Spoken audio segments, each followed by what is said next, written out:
is slowly dead in me. I feel it come alive. The darkness brings me light. There ain't no stopping it, and you will never hide from me. Pain of the change. What have I become? A creature of the night, ruled by moonlight. The pain of the change. This body's no longer mine. Feel wild and free, but caged at the same time. It's hard to be human, think human, feel human. A hunger's arising inside of me. The beast is alive and break it free. It's hard to be human, think human, feel human. Keep putting more chains on the beast. Hope it don't break loose. You better hope so too.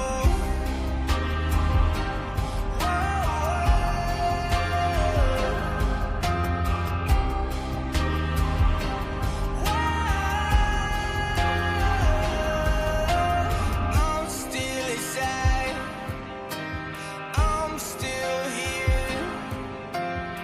What have I done? When did this all start? I have become a monster in the dark, a hunger like no other, running on instinct. What's this creature? Always inside of me. The pain of the change. What have I become? A creature of the night, ruled by moonlight. The pain of the change. This body's no longer mine. Feel wild and free, but caged at the same time. It's hard to be human, think human, feel human. A hunger's arising inside of me. The beast is alive and break it free. It's hard to be human, think human, feel human. Keep putting more chains on the beast. Hope it don't break loose. You better hope so too. Whoa, you better hope so too. Whoa, you better hope so too.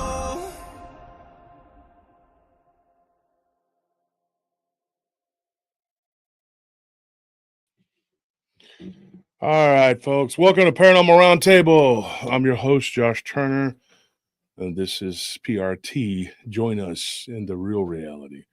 I say that because, well, this is supposed to be the real reality, right? Is it? We don't know. Or do we? And how many versions of us are there? Who knows? But tonight we're going to talk about some crazy stuff, dude. We're going to get some people in the chat here because people will start showing up mid in the middle of the show and be like, "What's going on?" You know, is it happening? Yeah, it's happening. And they're always running late and stuff, and then everybody's confused and don't know what's going on.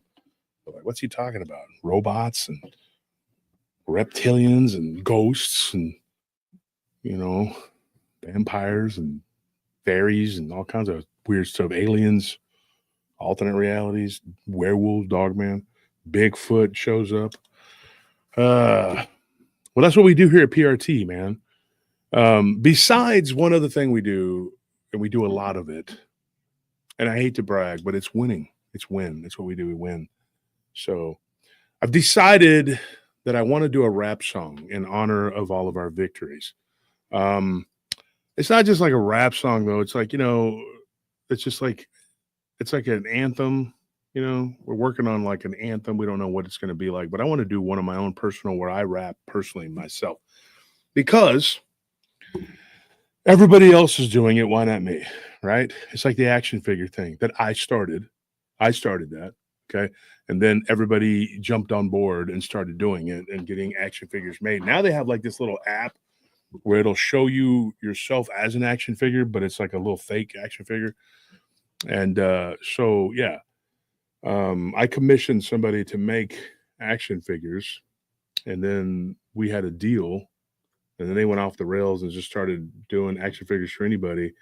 If you would pay them $100, which is really expensive from my perspective, but people did it, So if you got you an action figure, you got it made or whatever, you paid 100, at least 100, sometimes more, depending on the intricacy, to that dude. And some of them he did a good job on, some of them not so much.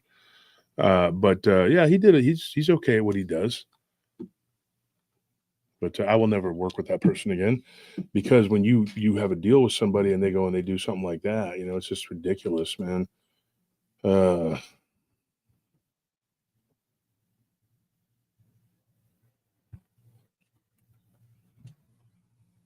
but yeah, it is, J Kid. It is ridiculous.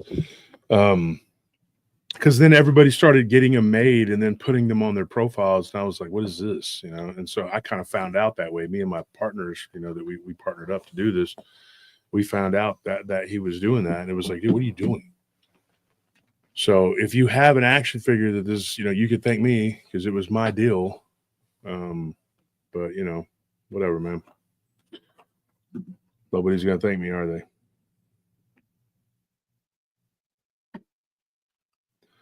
So Hefe the Shaman says my mom got me into the show and she watches every stream and she's in the ICU. You need some strong prayers tonight. Folks, let's pray for her, okay? Let's get that done, guys. Say a quick prayer for her. Hefe, send me your actual name and your mother's name, and I can pray for her, and we'll pray. I'll pray for her with my people. It sucks when your mom's going through stuff like that. Thank you for that donation. We appreciate it. Thank you, Brandon, for that donation too. Yeah, so I just decided, I was like, you know what, man? I think I'm gonna do that. I think I'm gonna make a rap song. Thanking my supporters and dissing on the haters, right? I'm gonna call it Who I Broke. Who I Broke. The little haters out there, man. If you don't know what that reference is, don't worry about it. You probably don't get it. Bet your young people, though, they probably know what that is. Yeah. Somebody showed me that the other day. I was a trip, bro. People be making videos like, hey, I did this. It's like back in the day, you would never do that. Never. But I guess it's a different world, man. Yes, D Truth. There's a TV show that reached out to me from the History Channel, and they are looking for people who had cryptid encounters. Now, here's the thing. There's a list of people that I would go to first because they're, my friends and allies in this community who've had, and they're doing work in the community to help promote them. And then I'll go to the everyday listener. Not because the everyday listener doesn't have a better story or whatever, but the problem is a lot of them, the reason I'm telling it is because they're not wanting to come to a show and tell it. Now, sometimes you'll see them later on telling the story. Heard that a few times, or someone else will have the story and they'll retell it. They don't do it as good. I promise you they don't, but they can try. And then you'll have people that will, Mato says, yeah, exactly, man. We're gonna be out there on the links, bro. But if you stop and you look at these people who do these shows or whatever, they're just looking for people that have better encounters of whatever they've had gone out there before.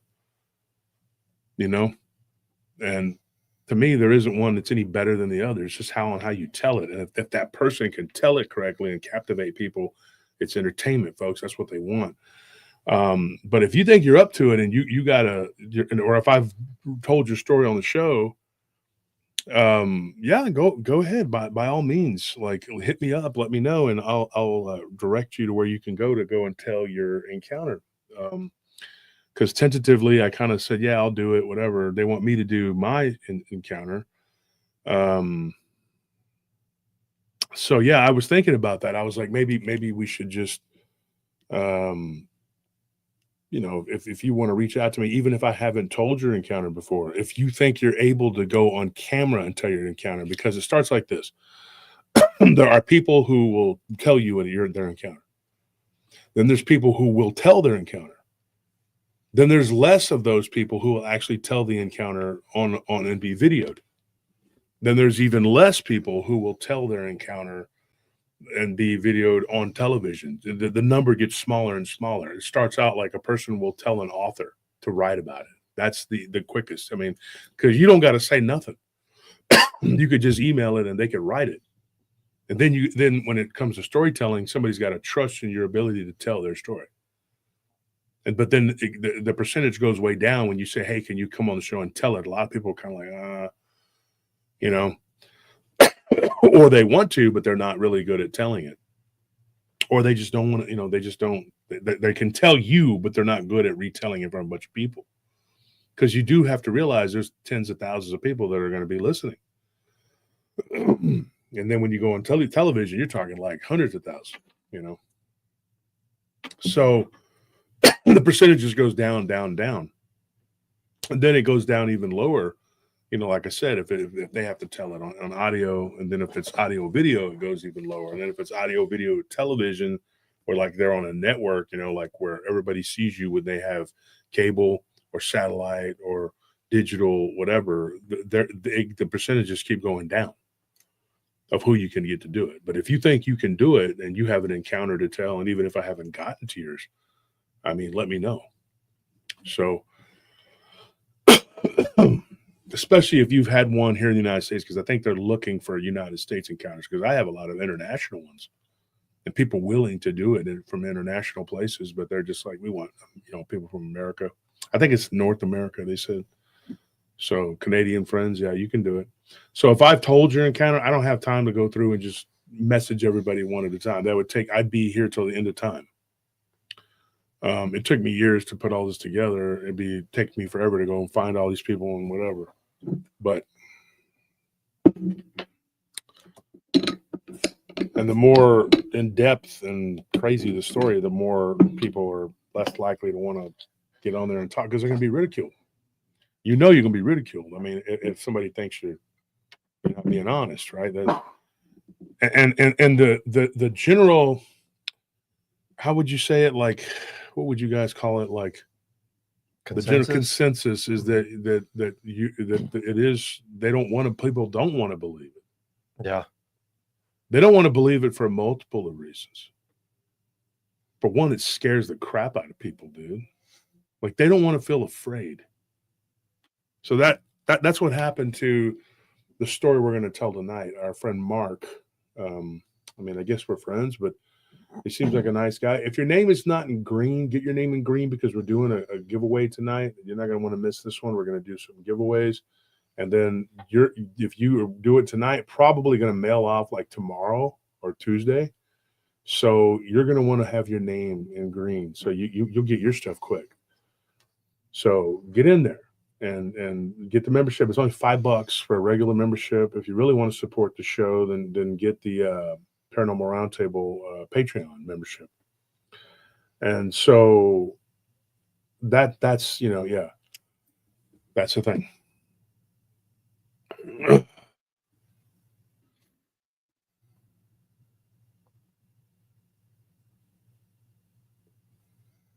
So yeah, if you want to be entered into the giveaway, it's $5, and a lot of people have already won. If you've already won and you're willing to pay for the membership, you know what? We're just going to pick you. Who cares? I mean, you'll win again, because a lot of people are, oh, well, I won, so they're not renewing it or whatever, But you should do it, because not only does it help you win, but it helps us. It helps support the show. It helps us to be able to do what we do and keep doing what we do.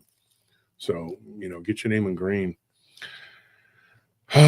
So what else we need to talk about? Give me 1 second, folks. I will be right back.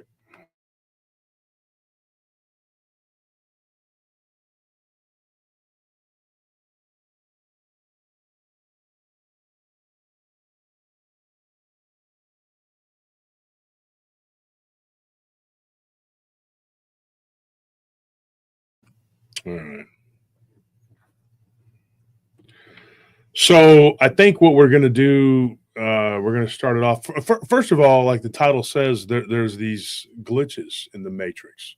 And I think it's important to talk about this periodically because as of late, we've had a lot of people coming out and telling us, hey, something's going on. You know, I'm one guy was talking about he woke up and his Tahoe is a different color. And he took a picture. Now, I looked at the picture, and from an angle, you could kind of see, like, okay, it looked like it was a dark blue, you know? But then the other picture, it looked black. So it's hard to tell from like a photo that he shows you, right? But, you know, like he had a very convincing argument. He's like, dude, I did not have a black Tahoe. It is completely black.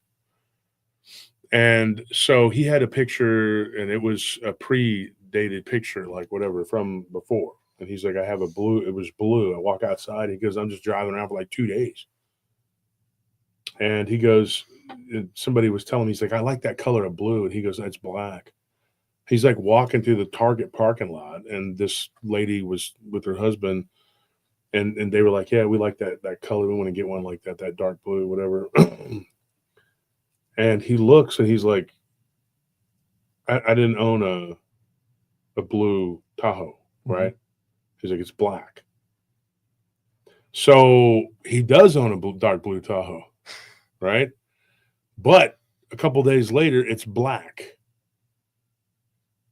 You know, his wife comes back from a trip in Florida with her sister and her mom, and they all specifically remember him buying a dark blue Tahoe. Now, how does this work? This is what's weird right here, right? So Glenn is his name, and Glenn's like very confused. And he says, dude, here, so he shows me pictures of it before, which was black. When he bought it, like he's standing in front of it, it's clearly black. It looked to me black. It was daylight. Then and this guy lives in Arkansas. So I don't know if the sun's different there in Arkansas or what, but he goes, dude, it doesn't make any sense. He's like, then my wife tells me, she's like, honey, it was always dark blue. She's like, that was the last one that they had in that particular package, and we bought it. And he's like, no. So he goes and he grabs the paperwork. On the paperwork, it says it's black. And his wife is in shock. She's like, what? And he goes, yes, I remember buying a black Tahoe. Why are you saying this? And she's like, well, if you go outside, it's dark blue. That's what it was. It's a blue Tahoe. And it had a certain trim. That's why he got it. And he remembers a different trim. He was like, that is not what we got. It had these black rims on it. Now it's blue with these chrome rims. Totally different vehicle, right?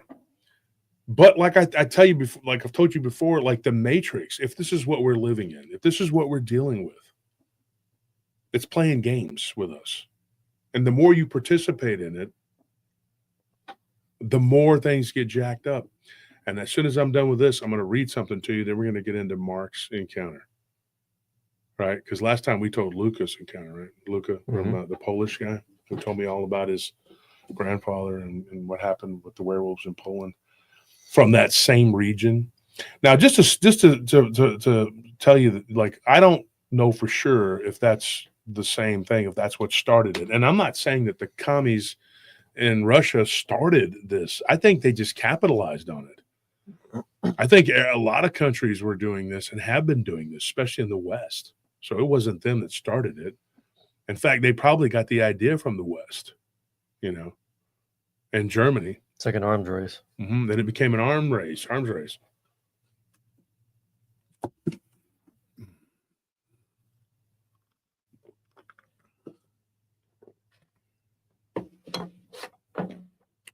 Reading some of these comments here.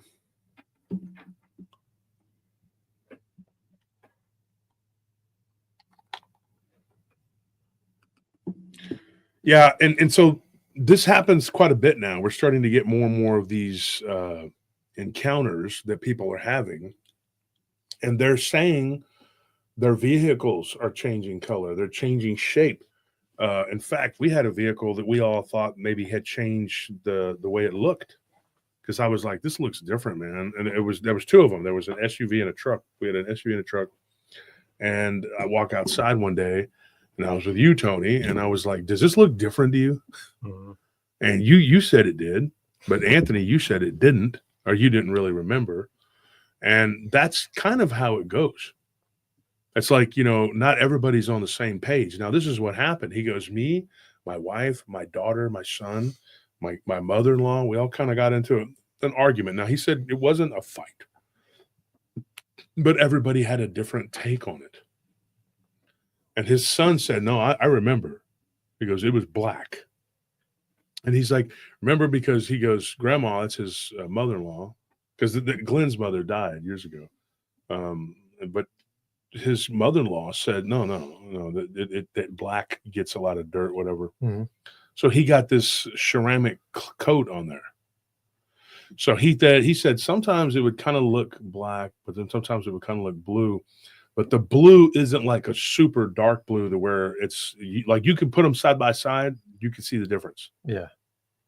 It's not like where it's like it's that really dark blue, might as well be black. It's not like that. So he said, dude, this is a several-year-old vehicle, but he said, dude, it's still my favorite vehicle. He goes, I have a truck that I like too, but he goes, he's got a GMC Sierra. And I said, has that changed color? He said, no, thankfully not. He's like, but this one has changed. Now, the problem is that when they were at the dealership, so he knows the guy from the dealership still works there. He goes to the dealership, talks to this guy because it bothers him. And he says, my truck has changed colors from black to dark blue. And the guy says, well, it was dark blue. And he's like, no, it wasn't. And he shows him the paperwork, and it says on there that it's black. So I asked him this. I said, is it possible that you, and I wasn't trying to be insulting, but what if you're just missing the mark here? What if you actually drove it home and did not realize that you had a dark blue Tahoe? I mean, maybe that's, and for several days you were driving around and it was dark. He's like, dude, I work during the day. He's like, I'm a superintendent at a construction site. I'm not, I'm and I see my wife driving it most of the time when we first got it. He goes, and honestly, she was with it most of the time. And so I thought, man, did somebody switch our vehicles out? Then when the dealership, the guy was talking, the sales manager came up, and the guy that sold him the Tahoe says, you remember that Tahoe? And he's like, man, I don't. It's been a few years, whatever. He goes, but we can look it up. So they looked up the number. Like, from when they pulled up the picture of it, it says black on there. But the picture, all of them were black except for one. And so they're all sitting there and they're like, whoa, wait a minute. There's like 4 of them now, 4 people there, him and 3 salespeople. And they're going back and they're like, what? That particular vehicle had the same paper tags, before they give you the tags, they give you the pre-plates or whatever. And it's the same vehicle, but it's definitely dark blue. And the other pictures are of definitely a black vehicle, and it's in the daylight. And everybody's confused. So he goes home, and the sales manager says, I'm going to get to the bottom of this, because the sales manager got really invested in it. So he starts calling this guy regularly, keep tabs. He goes, dude, I've found 6 other cases of this. There was a vehicle that was kind of like an orange, like this. It was like this, kind of like this color right here. I saw the picture. And when the guy brings it in to get serviced, it's red. And he goes, I know, because I was on the floor at that time and I sold that vehicle. He's like, and I was like, did you get a different vehicle? And he goes, no, this isn't. He goes, are you sure? He's like, so there's been several cases of that being confusing. So I have a friend that's on here who is a car dealer. He has a car dealership. Well, I should take that back. He's retired from it now. He's just sold his business, but he was up in Ohio. And he said that was something, it was used vehicles, but they were nice used vehicles, And so he had a pretty thriving business. He wasn't huge, but He said there was a lot of competition, and he was getting older. He's 56 years old. He decided to sell it and move on. But he said, dude, that happened to him multiple times. Now, I had a different conversation with him, and I told this other guy, Glenn, I said, hey, I've talked to this other guy, and he's told me some wild stuff about these vehicles changing color. He goes, I said, so what color is it currently? He goes, it's black now. He's like, and my wife thinks that that's just crazy, that it was blue and that it changed to black. He goes, but I know that's not correct. He goes, it was black, changed to blue, and then went back to black. She thinks it was blue and then just went to black, and it spooks her. So these are people who've woken up. They're kind of paying attention. But, you think about our guest, Christopher Macklin, who we had on Friday, and what he had to say about the Matrix and the children of the Matrix and how everybody's just kind of like, I mean, it's an older guy, but he's talking about NPCs. And this is what these people are. Because they're just living their lives day to day, and they're not even. I've seen some weird stuff, man. Now, I had another guy who messaged me he works at Walmart, and he comes in to work one day. He's just kind of like punching in, goes and puts on his vest, whatever, starts doing his job, and he's this night stalker. And I've actually talked to this guy before about a ghost encounter. This happened right here in Austin, Palm Springs Road, whatever, the cemetery right there. He had a ghost encounter. He says, dude, he goes, I was listening to your show about alternate realities the other day. This was about 2 weeks ago. And he says, man, I was working at that Walmart, and then he transferred to another Walmart because he moved out of town for a couple of years. He was with this girl. It was either in Burnett or Marble Falls, one of them two, whatever. And he said that they each have their own specific layout, and there's only like 2 or 3 different formats that they use, right? And he says, I go in there, and it's completely different. The aisles are changed around, everything. He goes, and I'm like confused. He goes, and I wasn't the only one. There was a couple other guys I worked with. They were stalkers. And they were like, one of them came up to him. And he's like, yo, dog, is this like, something tripping, man? Mm-hmm. Somebody's tripping, man. They moved everything around. He was like, this is a black dude that told me this. This guy, younger guy, he's a younger black dude. He's like talking. It's funny because he's like, I couldn't hardly understand what this guy's saying half the time because he uses this young lingo that I don't get. I said, yeah, I get you. But he said, this guy comes up to me, man, and he goes, man, these people are tripping, dude. Did they move everything around? And he's like, I don't know, man, because this aisle used to be this aisle used to be that. This other guy comes up to him, and the reason I'm saying this is because these are people from different walks of life, different. This is an older black guy that had generation, has nothing to do. He calls the little younger black dude, calls him Young Thug. He said, Young Thug, come up to me, man. And then he goes, I got my boy Hillbilly. They call this white dude. He comes up and he's like, hey, man, I'm confused. Are we tripping? Whatever. He said the managers done said that they didn't move. He goes, how could they have moved everything in one day? You have 3 people. It would have been the overnight crew who did that. The overnight people, yeah. And he said that would have been us. And you had 3 people from different walks of life, different generations. He said these 2 guys are young guys. One of them's an old black dude, and then young black dude, and then some young white dude who he describes as kind of like a hillbilly, lives out in the country. And yeah, that's it. These are different mindseted people, have completely different lives outside of Walmart. At Walmart, they worked together for a few years and they got along real good. Everybody was friends. And he's like, this is weird. And he's like, and like I said, I worked at 2 different Walmarts. He goes, when I left that particular Walmart, he's like, I went to another one, He's like, and this is, it doesn't make any sense. Like, how could this be?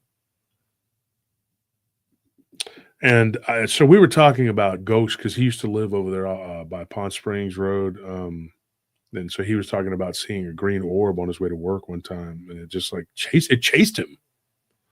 And he ran into a building. It was pretty crazy. And I think I've talked about it on the show. So when I looked at that encounter, and I got his numbers, I just kind of hit him up and I said, hey man, can you tell me any more about this weird thing that happened to you at Walmart? And he was like, yeah. He goes, and I'll never forget, it was weird. And then everybody just acted like it was normal. He goes, and the people who were not in that area, that didn't work in that area where we did the stocking, they just played. They just thought, oh, it was always like that. He's like, but us, the guys that were there, and there was 5 of them, but that there was only 3 of them that noticed it. This other girl and this other dude, they didn't notice it. The 3 dudes did. And he said, and the young guys, they were kind of like, yeah, maybe we're just, and they go on about their day. He said, but not me, man. He's a Gen X like me. He was just like, nah, dude. He goes, our generation, we don't just take it and go, okay, that's how it is. We start asking questions. And I say that's part of why they want to get rid of us so bad. They don't like us. We ask a lot of questions, and we're not just going to go, oh, okay. That's just how it is now, huh? Okay. That's how you've always done it? Because no, it's not. That's how you're doing it now because, this is what And so one of the stories I wanted to talk about tonight it was really weird. It was about, well, let me read this to you first before we do that. And then I'm going to get into this first encounter that's really, these are encounters too, but they're just kind of short little Mandela effect things, man. But this is weird. Let me read this to you.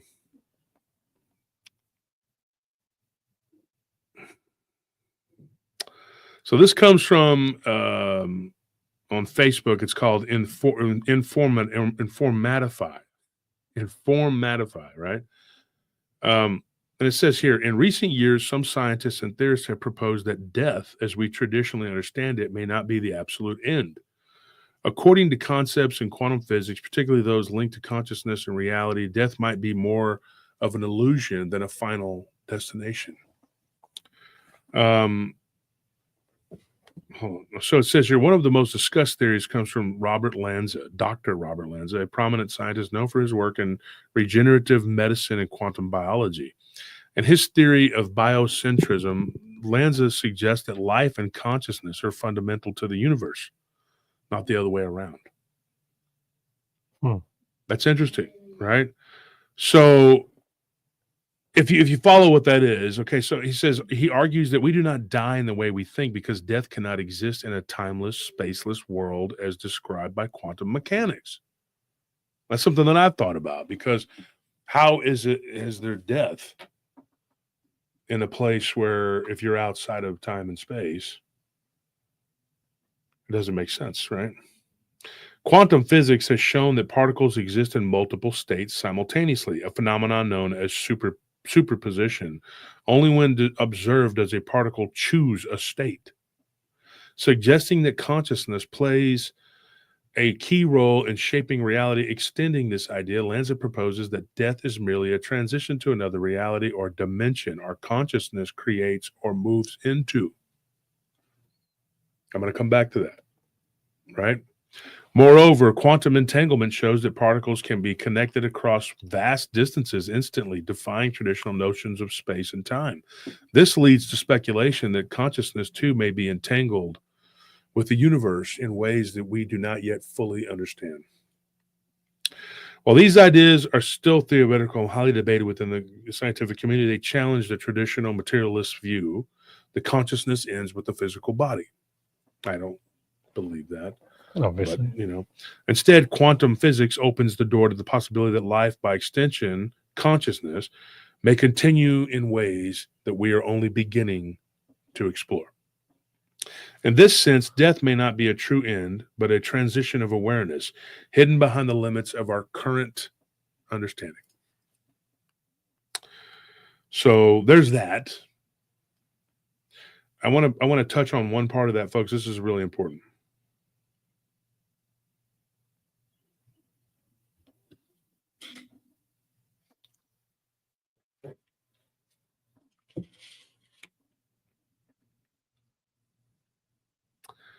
It says here, Lanza proposes that death is merely a transition to another reality or dimension our consciousness creates or moves into. We've talked before on this show about, and if you've ever talked to me, you probably know I've asked you this question. Have you ever had an NDE or an OBE? Some people don't even know what that is, and they've had them. NDE stands for near-death experience. OBE stands for out-of-body experience. I think that hell and heaven, a lot of it is based on people's belief system, and the Matrix creates that reality for you. Now, it is punishment or it is reward for how you did. But who's pulling the strings on this? And why does God say that he's going to cast hell into the lake of fire? In other words, he's going to put an end to hell. It's going to be cast into the lake of fire. So it's weird because you have, and what got me thinking about all this is that tonight's story, the dogman encounter, which is a terrifying story, I'm going to tell you. I'm like saying it's a story, it's an encounter. It's this guy's Mark's actual encounter. But he started having out of body experiences, dreams, things like that. And hopefully we'll have time to get into some more of these stories. His story is a lot more in depth than I thought it was. And I'm glad that I was able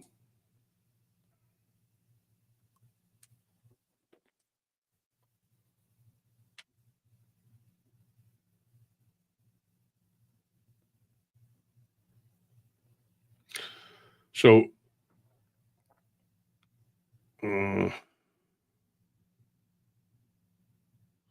so we end up with this let me turn this on real quick, folks. Hang on one second.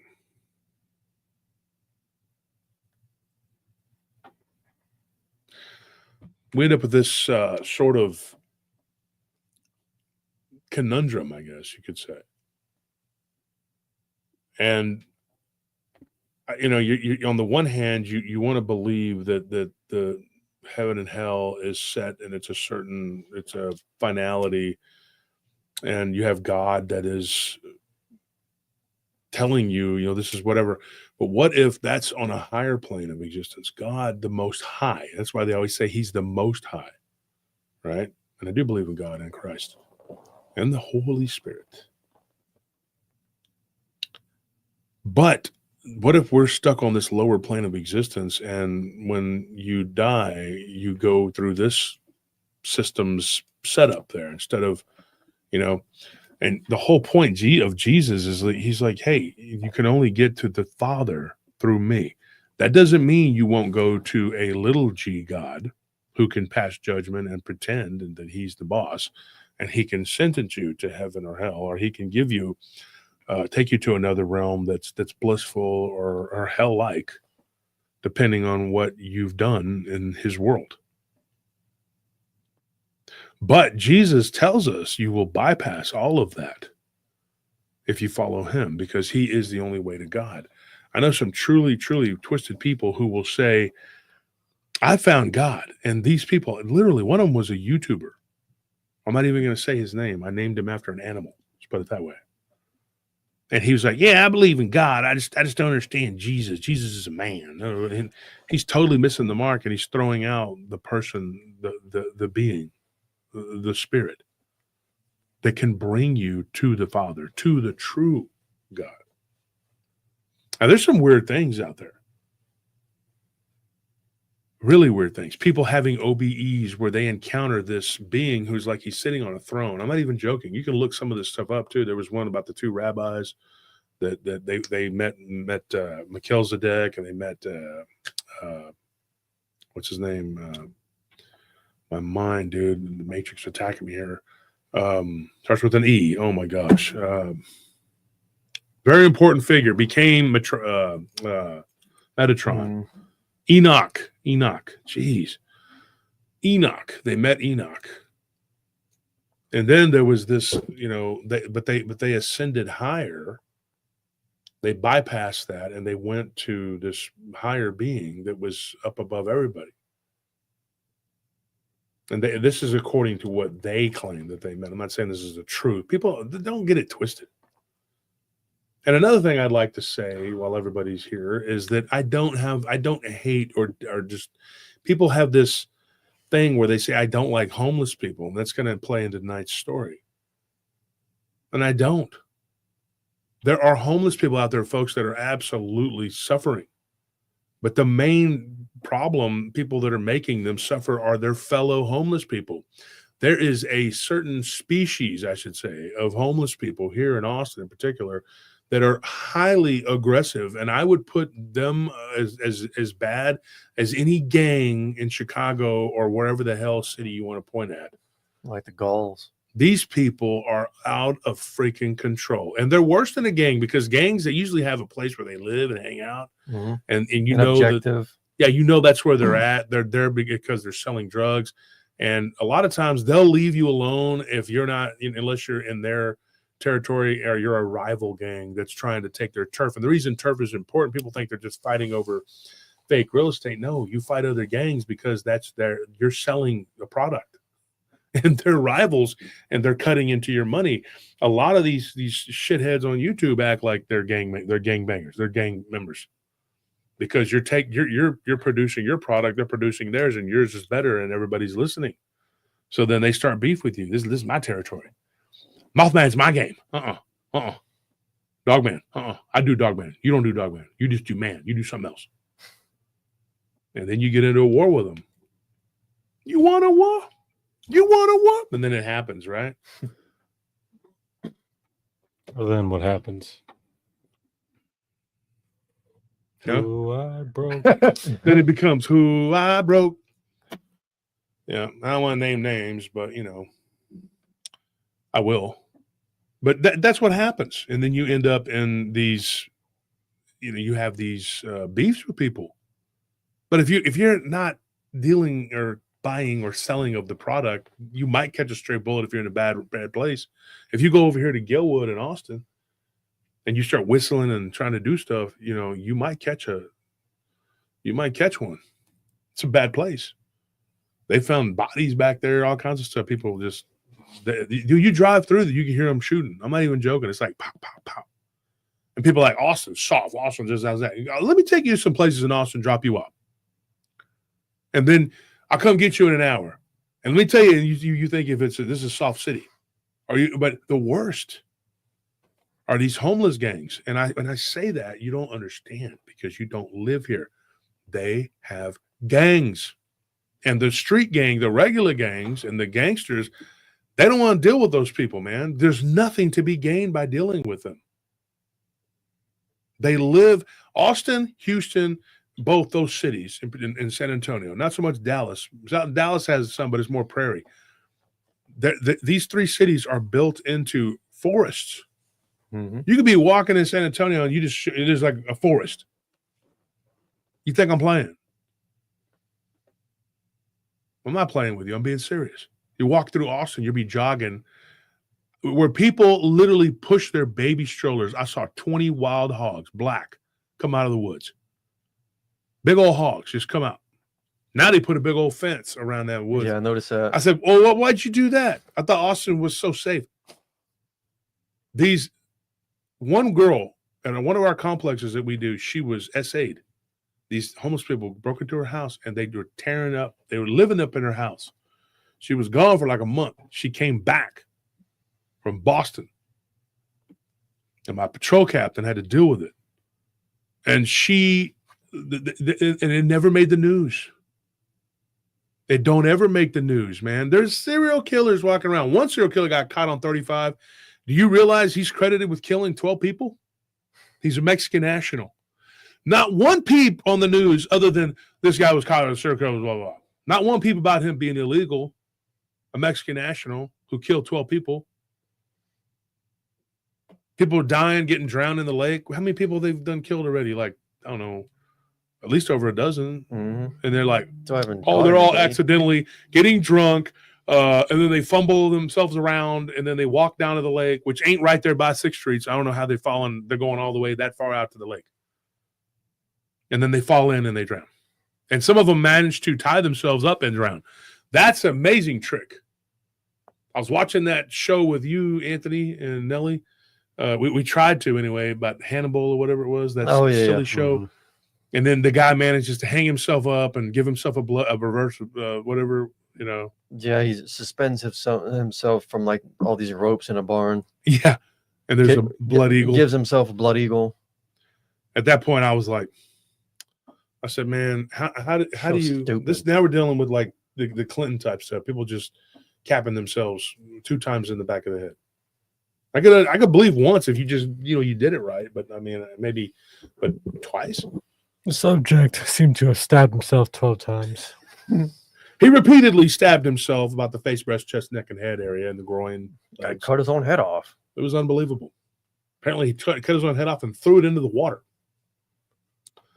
And so you have these ridiculous things that they say, and then you don't hear a peep about it on the news or the paper. I know some people, old people, they still get the paper. And I was talking to one the other day, and he's like, "You don't hear nothing about that." I'm like, "You're not going to.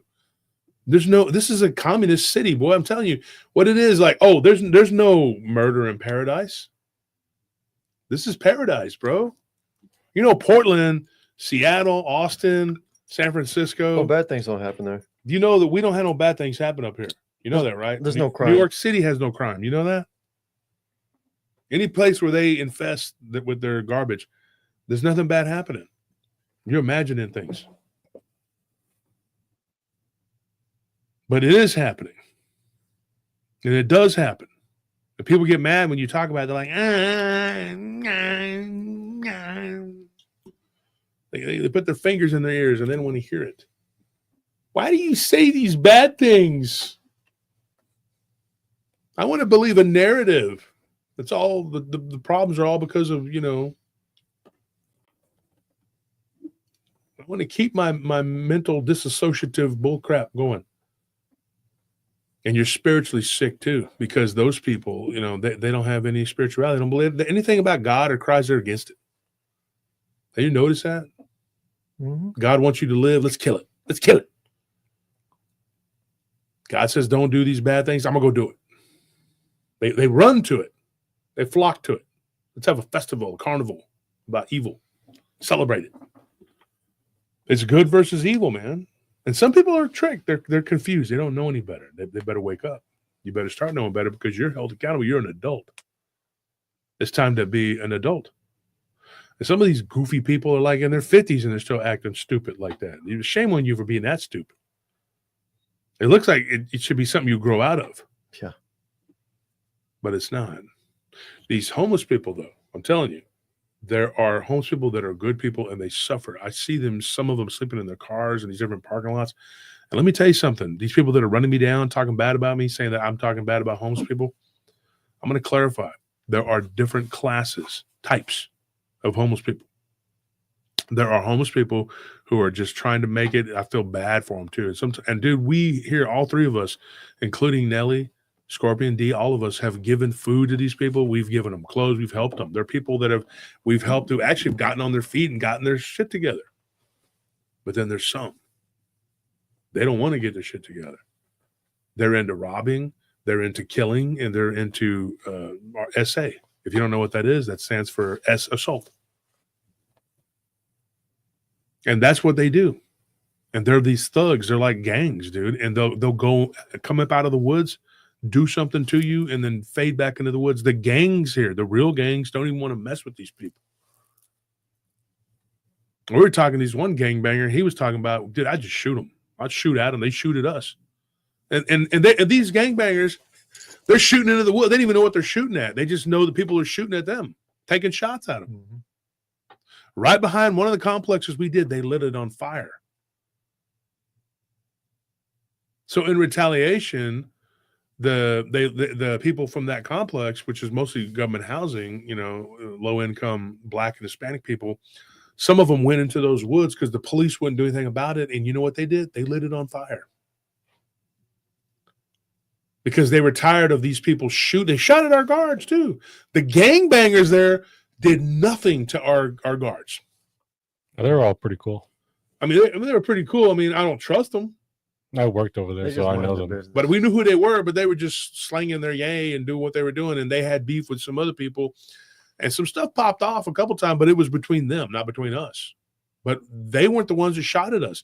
The homeless people out in the woods shot at us. He shot at me, he shot at my brother, shot at these guys. They shot at us repeatedly. And then the police come and they stand there and they go, yep, well, it looks like you got a homeless problem. Oh, see ya.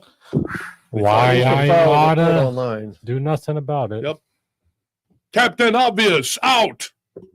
Nothing to see here, folks. Move along. If it weren't for the cops, who would show up 2 hours later and tell us there's nothing they can do? Exactly. Maybe you should call security. I am security. Then it's done. Goodbye. Yeah. So they shoot at us. They throw rocks. They throw spears. Three different places. 3 different places they've thrown homemade spears at us. One of them was very well made, and it stuck into a wall. They nearly hit my brother. They nearly hit my one of my best friends, my nephew.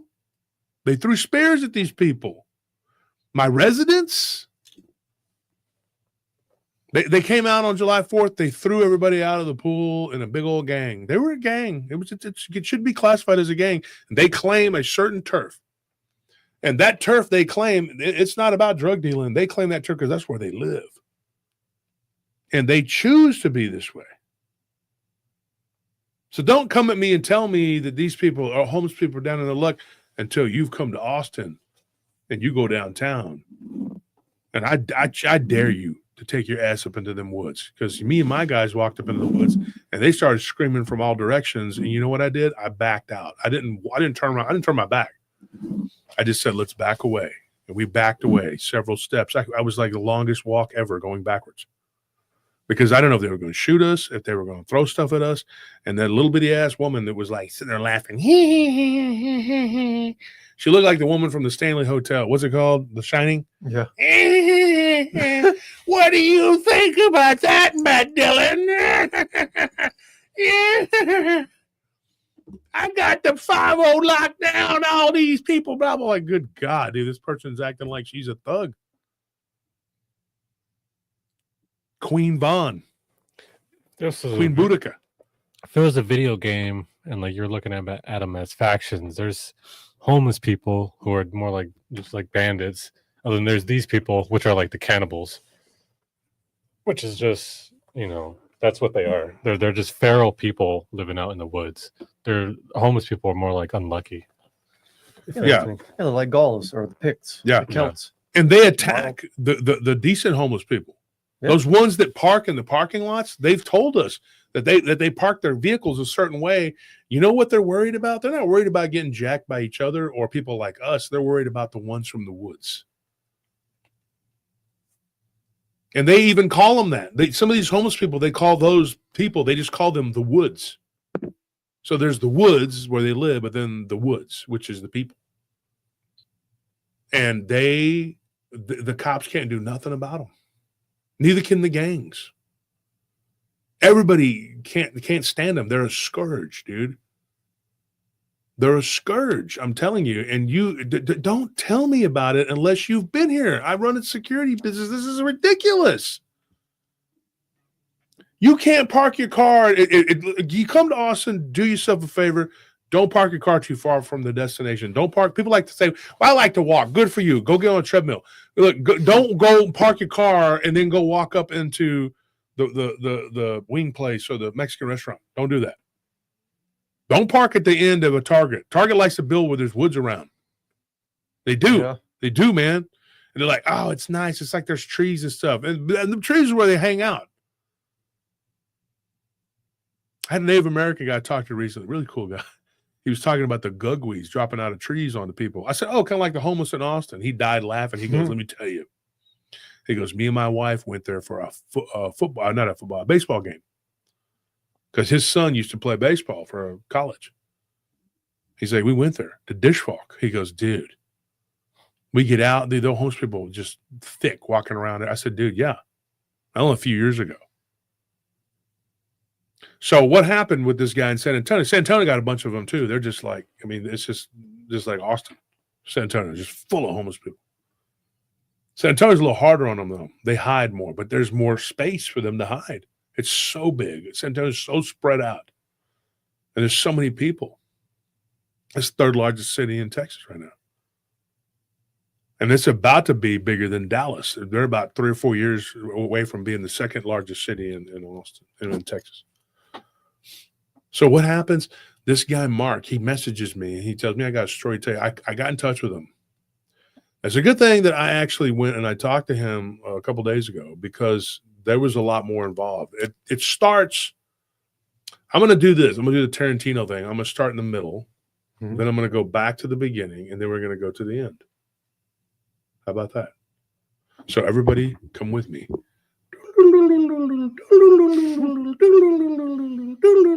There we go. And now we're back. So here's how I did it. I was like, Mark, tell me what happened. You got 5 minutes. You're on the clock. I got 12 interviews to do. You're one of them. So he started talking really, really fast. No, I'm kidding. No. So no. So me and Mark, we talked, and he's like, man, it's really good to talk to you, blah, blah, blah. He goes, I didn't really believe in any of this stuff. I thought it was interesting because my girlfriend would listen to your show sometimes, but I thought, he didn't like that ever going to happen to me. Yeah. So Mark, this is in an apartment complex. There's a bunch of woods around it. And I'll just say this. It's in Northwest San Antonio. I'm really tempted to say the name of it because the management, I don't want to get in trouble with them, but the management, they know. I mean, come on, man. How could you not? Your security. I mean, let me just tell you what happened.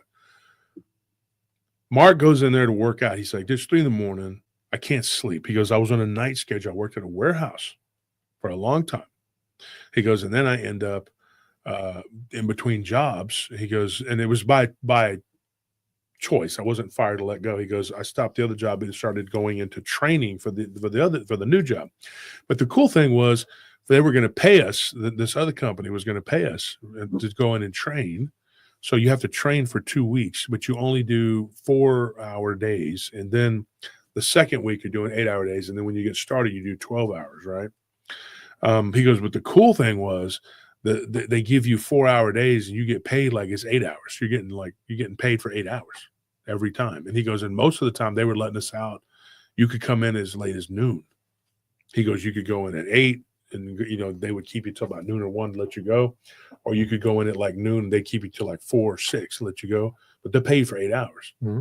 So it was a pretty good deal, So he goes, so I was having anxiety though. I wanted to really do good at this job because I was managing at the warehouse I was at. He goes, and so, this is something I've done for years.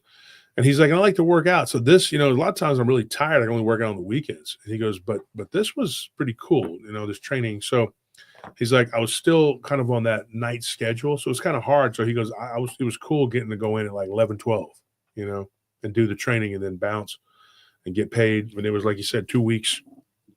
And he said only in the second week, they really started making him work the 8 hours. That's when he started having these weird dreams, right? We'll come back to that. But he said, dude, I go to the gym, and he goes, and our complex has a pretty nice gym. He showed me a picture of it. And it's a pretty decent gym. Like you could probably get a decent workout in there. You know what I mean? And so he said that he goes, I go in there to work out, and he goes, and there's nobody in there. And usually he goes until about 2:00. There's at least one person in there. He goes, this was a little after, about 2:30. And he said, dude, I worked out, good hour. My girlfriend, she had to get up and be at work by 8:00. He goes, so it was, we're on 2 different schedules at that time. And he says now, they're on the same schedule. So this is what's crazy. He goes in there, he does his workout, dude, and he keeps, like, there's glass on one side, a bunch of windows, that face the pool, and then there's windows on the other side. He's like, but then there's a wall right here, and there's another wall right here. And the restroom, you have to go outside, and there's 2 restrooms, male and a female restroom. Right? Basic apartment complex stuff. But the restrooms had this frosted glass, right? When he finishes his workout, he goes, I had just to do a 20 minutes. I go and I get on a treadmill and just walk, to cool down, whatever, and burn get my heart rate up. He said, but I had to go to the restroom really bad. He goes, I was taking this protein and it really jacked my stomach up, I know what it is. So he goes in there and he goes to use the restroom. He goes, and they're pretty clean bathrooms, you know. He goes, so I go in there and I close the door, you know. He goes, and I go and sit down or whatever. And he's like, and I hear this bumping up against the wall. And he's like sitting in the toilet stall, and he's like, what is that? And he's like, when he was working out, he remembers seeing something like move really fast. But the front of the front of where the gym is at, it's kind of away from the apartments. Like the apartments are everywhere. It's like a U or like a horseshoe. He said there's like, and then there's the other side, which is another like horseshoe. And so he says, dude, I was in there and I was like, you know, I was working out. He goes, and I saw something move by really quickly. And I thought, dang, homeless person, dude. He goes, and I'll get back to what he said that kind of led up to this to make him think he figured out what it was. But at the time, he didn't know. He just thought a homeless guy ran by or something. And it looked like the homeless person was carrying like a backpack. It was real big over its back. And he goes, dude, I'm in the bathroom and I hear this bang, boom, boom, like up against the wall. And I'm like, what the heck? And I asked him, I said, were you armed? He goes, sometimes I'll remember to take it and go to, you know, he goes, I have a license and I'll carry, you know, whatever. He goes, and I'll take it in my backpack. Because he goes, there were some homeless people that were causing problems there. And he said that this particular night, he's like, it wasn't, it was just dead, you know. It was a weeknight. There wasn't nobody there. He goes, I didn't think nothing of it. I just went and did my workout. He's like, and then I heard it again, boom, boom, boom, boom. And then I heard like what sounded like something sliding up against the wall. And he said, what prompted me to contact you is because after I told this story to my girlfriend, Corey, her name's Corey. And Mark says, I told Corey, so I'm going to mention her a few times. I was going to say her name, Corey. He says, I told Corey about it. And she's like, listen to this. So she played the episode that we did where the security guard, I can't remember, who's a black dude from Dallas. Mm-hmm. He was a big dude too, man. And he was in that bathroom in a high-rise building, if I remember correctly. Or it was like was it a building? Was it like an office building or something? I think it was an office building. It was an office building, right? And he went into the bathroom, but you could lock the door to the stall, mm-hmm. where there was like a glass, but you couldn't lock the main door. Or he did lock. I don't remember how it would happen, but his phone, he left it at the front desk, and he had the radio, and the radio wouldn't work.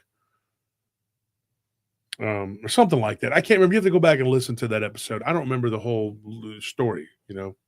I told it a while back. I think it was back in like January or something like that. So I remember that dude, man. And she said, listen to this. And she goes, when I listened to that, dude, what the heck? Did you get that? Yeah, let's not even get into it right now. Okay. So anyway, folks, if you heard that, you heard that. If you didn't, you didn't.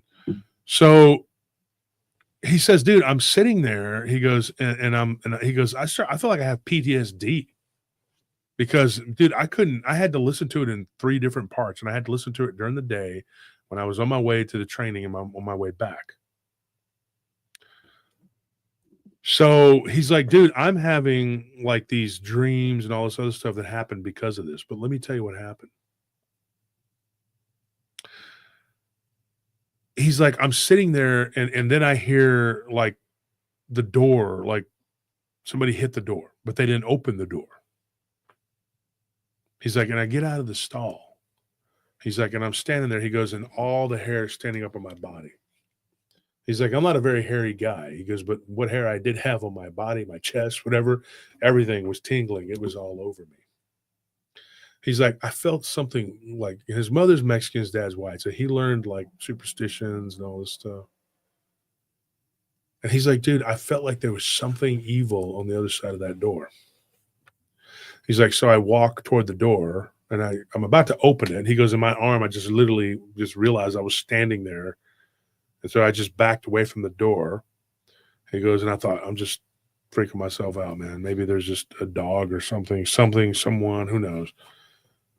He turns around, he starts washing his hands, And he goes, and you can see in the mirror, he can see because the glass is frosted. So if you get close to it, Yeah, you can see you like can the see. outline. Yeah.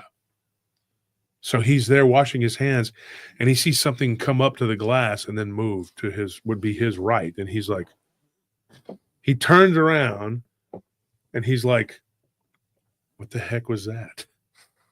He's like, at that point, he goes, of course, there's no paper towels. He's like, I'm just throwing my hands like this. He goes, and here's what's weird. He goes, I see somebody walk by the door. And he's like, it looked like it was imitating my hands.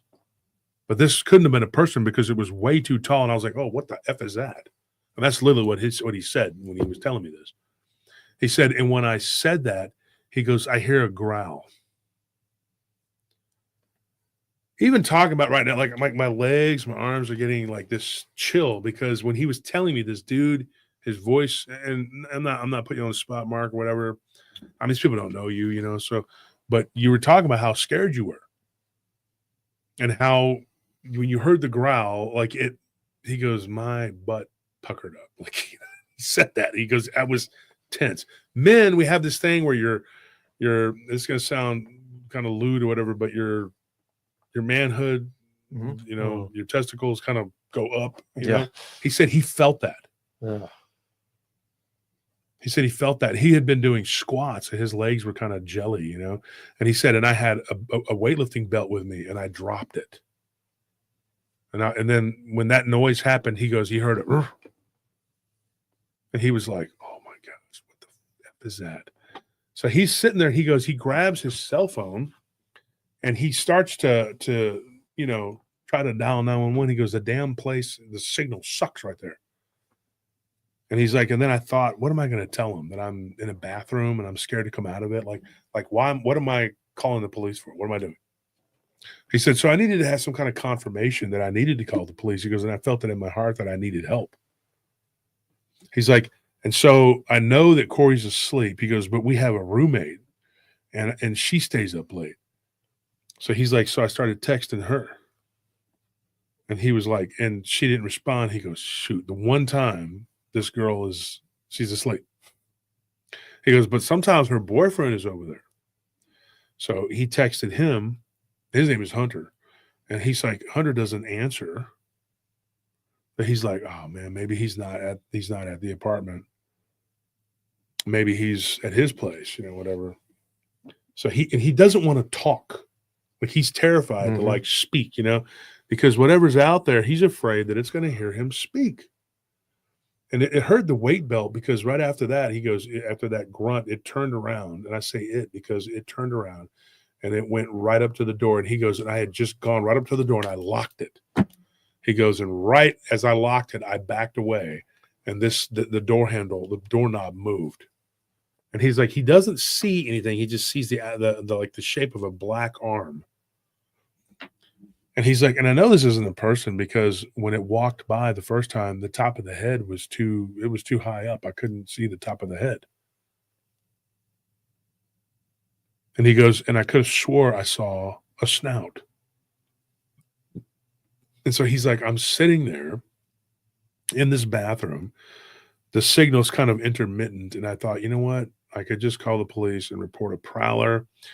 He's like, but what if the police come and it's not, and then they give me a hard time. He's like, San Antonio police don't play. He's right. They'll be like, they'll give you a hard time. You waste your time. They have a lot of crime to deal with. And so he's like, dude, I decided, I'm just going to call the police. And he's like, I don't even know what I'm going to tell him, but I'm going to call him. So he goes, I go to call 911 and there's nobody. It doesn't do anything. The phone is it's not doing anything. He's like, I'm like, hello. He goes, nothing. No. It's just kind of like saying 911 on there. It's like a call, but nobody's answering. And he's like, have you ever had that happen where you call 911 and nobody answers? And I'm like, I can't honestly say I have. Mm-hmm. But he's like, nobody was talking. So he goes, so I hung it up and I tried it again. He goes, and then I looked at my phone and I had like 14% battery. So I still had enough battery. He's like, and then I set the phone down. I said, man, he's like, I had my bag and I looked in there and there was nothing but a little small pocket knife. was a Benchmade. It's a good knife, Mark, but it's not going to do much against whatever. But you have a good knife. And so he gets kind of kind of defeated, he's like, and I'm stuck here. He goes, and so I'm standing there. He goes, at this point I realize I'm almost in the urinal. I didn't even notice it, that I was like almost in the urinal. He's like, and I'm so scared, I'm so terrified. He goes, and then I see it right through the frosted glass. This thing turns and it faces me head on. He goes, and I see it lower its head, and I can see these points go up the top, these two triangles. He's like, and I'm like looking at this thing, and I realize that's a wolf's head. He's like, and then I see shoulders and arms, and you can see it on the other side of the frosted glass. And he's like, and I'm thinking, I'm looking at a friggin' werewolf. He's like, I know that my roommate and her boyfriend and my girlfriend, well, fiance now, but he said they're always watching these ghost shows and listening to your show. And he's like, dude, I've heard of this, but I never believed in any of it. He goes, but there was always a little bit of fear there. I think he had trepidation. That's my words. I think he had trepidation, like after another incident had happened before this. And we'll get into that. So he says that this thing is standing there, and it's like you can hear sniffing and the head's moving up and down. He's like, and then he's like, you know what?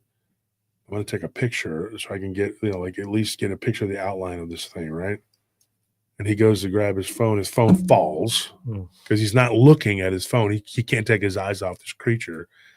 And then this thing, bam, it hits the glass.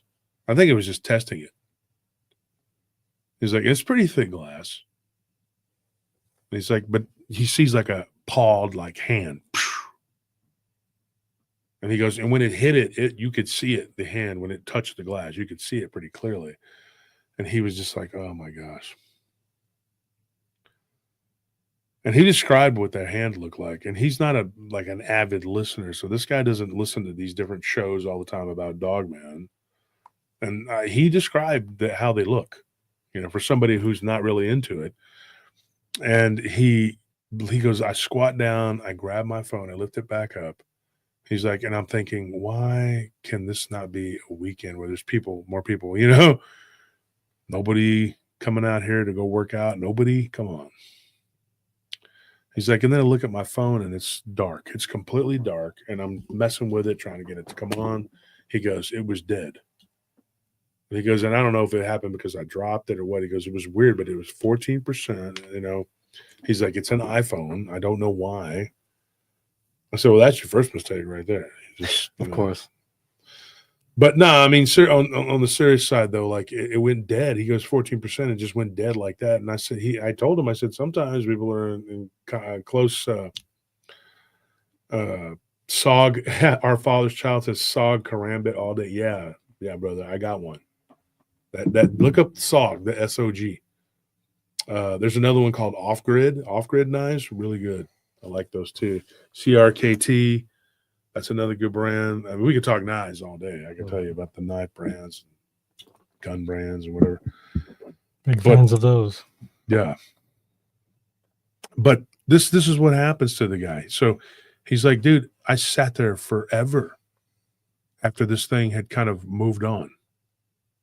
Because at least that's what I thought. It was like maybe 20 minutes went by. He goes, I couldn't hardly tell. I just know I had been there for a while. Because when I came out of that restroom, it was like 3:40 already. And he's like, and I was just standing there. So finally I go to the door. He's like, and at this point he goes, the lights flickered. And he was like, what the freaking heck is going on? He's like, and I reached for the door. He goes, and then I thought about it. Maybe I should just sit here until I hear somebody. Maybe I should just sit here until the morning. And then fate intervenes, and he hears two people talking, two ladies talking. And he's like, are those girls talking? And he's like, oh, and he was kind of relieved, but he really wishes it would have been a guy. Yeah. When we went over the story, you and I and Nellie, Anthony, we were talking about this the other night. I had misspoke. It was two females. It wasn't a guy and a girl. So I guess my memory's not perfect. All right, Anthony. Okay. All right. Well, yeah, I already knew that. Of course you did. If you had anything to describe It's us, news to you, but you'd not be me. surprised we were all humans. Exactly. The way he treats us. Mhm. That's okay. Oh, no. Karma. We'll Oh give no, you a you get swift treated kick like in a the human butt. being. How terrible. He loves I have people. yet to see Okay. humane behavior being coming from you. Exactly. Holding people accountable is one thing, but being so happy and giddy about it is another. You need to stop. I'm very much not happy about that at all. Anthony follows the like Geneva you enjoy it. suggestions. No. It's a burden.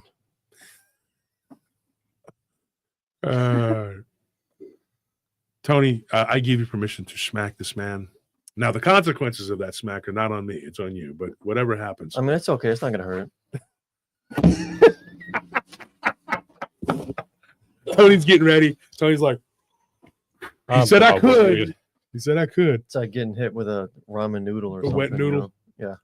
I've never been whipped before. That hurts. Not with a ramen noodle, which is not, I mean, Wait, Well, it's not Okay. like I have to worry that much. let's from get back to him. Mark in this story here, guys. All It's right. going to take 3 business days to reach me. Oh, my God. Even Anthony laughed at that.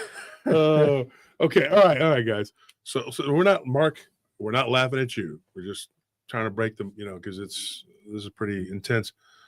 So he hears these two women like talking, and then he hears laughter, and then he hears scream, just like, and he's like, and he's thinking, what the hell? And then he's like, okay, I got to be brave. And he goes, and dude, this is what he told me. He said, Mr. Wolf, kept coming, Mr. Wolf. My last name's not Wolf, but he said, Mr. Wolf, he goes, I had to be brave. He goes, I'm not a little guy, but I'm not huge. He's like, but I'm in pretty good shape, And he's like, and I'm not a trained fighter or anything, He goes, but I was ready. I was like, I put my knife out, and I was like, and then he goes, because I heard these women scream. He goes, and I had to tell him, hey, there's this creature out here. So he goes, he opens the door real fast. He looks both ways, doesn't see anything. And so he runs out, and where he comes out, there is a camera, but it's kind of facing toward that entrance of that hallway going into the pool. So he goes, I make it a point to like not have my knife out going to that side. He goes, I look to the camera, and then I had it in my pocket, and I was back off camera, and I goes, and I run down that little hallway, and I look on both sides of the front of this building. He's like, and I don't see anything. He's like, and then I hear the talking and the freaking out, screaming, whatever, coming from the gym. He goes, so I walk around to the other side, and I go into that front entrance of the gym, and I go in there. And there's these two girls, and they're like back in the corner, and the lights are off, and they're like hiding. And, they have those big bouncing balls, when you do you sit on it with your back and all The that. yoga balls. yeah. Yeah. He said, and they were hiding behind these big balls. There was like the bouncy blue ones or whatever, and the silver one, He goes, and they were like down in there, and they were like telling him, they're like, hey, you need to hide. And he's like standing there, and he's like, why? And they're like, there's something outside. And the other girl says, it looks like a monster. It looked like a monster. It's Bigfoot. And the other girl's like, no, it's not. It's a werewolf. And then they started kind of arguing, about this thing existing or not. And he goes, I saw it. So he runs over there to where they're at. And he goes, look, we should all leave together. He's like, y'all live here, obviously. And they're like, yeah. And he was like, well, let's leave together. And one of them had like a small towel, and she had it over her head. And he's like, this isn't, sitting here isn't going to, and right when I was trying to tell them that sitting here is not going to help. We should all leave together. And she's like, do you have a gun? And he said, no, I just have this knife. And they were like, whatever. But he was trying to tell them all this. And while they were talking about it, he was trying to calm them down and get them to be quiet. They hear, and they hear the gate close. And he turns and he looks, and behind them, right there by the swimming pool, he sees this thing kind of squatted down. And he sees it perfectly. Yellow eyes, black, huge, like muscular arms, shoulders, like a V-like, torso with these big, oversized legs. He's like, and it gets squatted down in like this sprinter stance. He's like, and I'm thinking that this is going to come through the window. He told these girls, he's like, do not look at the pool area. Do not look. So they get up, and of course they get to the door. One of them looks, and she screams. And then he turns and looks at her, and then he turns back, and the thing was not there. The thing that he was looking at. He turned and he ran with them. He goes, and I'm not going to lie. He goes, I outpaced him. I mean, they're women, I mean, he goes, and I'm not proud of it, dude. He goes, I look back, and one of them was like falling, and the other one was yelling at her, and their sprinklers are going, and we're all getting wet and muddy. And he's like, which apartment building do you live in? And the one girl's like, I live right over here in this building. And he's like, I felt like a duty to kind of go with her. He goes, I live the next 2 buildings over. He's like, and I'm just like, man. And so I watched them go into their apartment. And he's like, and then I thought about it. He goes, I'm not running 2 buildings over.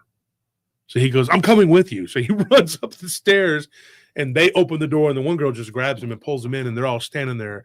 And they're like, well, what do we do? And the one girl's like, I told you we should have brought our phone. Whatever. She goes, yeah, well, mine got stolen last time. And she's like, yeah, by what? A werewolf? So they start arguing back and forth. He's like, there's this whole conversation. He goes, while they're talking and debating, he goes, I go over to the table. Is this your phone? Yes. He's like, can you unlock it? She said, yes. He calls 911 from her phone and says, hey. And they're trying to yell that they saw a monster. And he's like, they're not going to come for that. Mm-hmm. He's like, there's a homeless man. So when the police come, they go answer the call about a homeless guy that was staring at the girls. And eventually one of them says, look, it wasn't no homeless man, and starts telling them this crazy story. And then the other one's kind of like, okay. And then she starts telling him, and he's standing there and he's going like, oh, great. So they don't even bother. One of them kind of goes down there, walks around a little bit, shines a light, then walks back. Just nothing. He must have left. He's not there. He tells the police, he's like, they're like, is this what happened? He goes, he told them his true story of what happened. He goes, I told them that I was in the bathroom, and they're like, well, it's over now, whatever it was. And they just left. The next night, because they only have security, this was like a Thursday. He said they have security Friday, Saturday, Sunday. He goes, we have security on Friday, Saturday, Sunday. Otherwise, it's just a patrol. He's like, and I go out there, and I talk to the security, and I see him out there in his truck. And I said, can I talk to you for a minute? And the guy was like, sure. So they start talking, and he's like, he goes, I see you guys out here. He goes, you ever see anything weird? And this guy goes, what do you mean? And he says, well, me and a couple residents saw something really weird, and I'm thinking about going to the management and telling them the whole truth of what we saw. We all were thinking about it. He goes, and I was at these girls' apartment. I don't even know them, and I was terrified. He told them the whole story. He goes, and then one of the police walked me, back to my apartment, and they were kind of snickering, acting like I was a big chicken. He goes, but I'm upset about it. And so this guy goes, look, I only work here one night a week. He goes, the Saturday, Sunday guy, though, will be the guy to talk to. He goes, and I know him pretty well, and his name is Nate. He goes, and he has talked about some weird stuff in this area.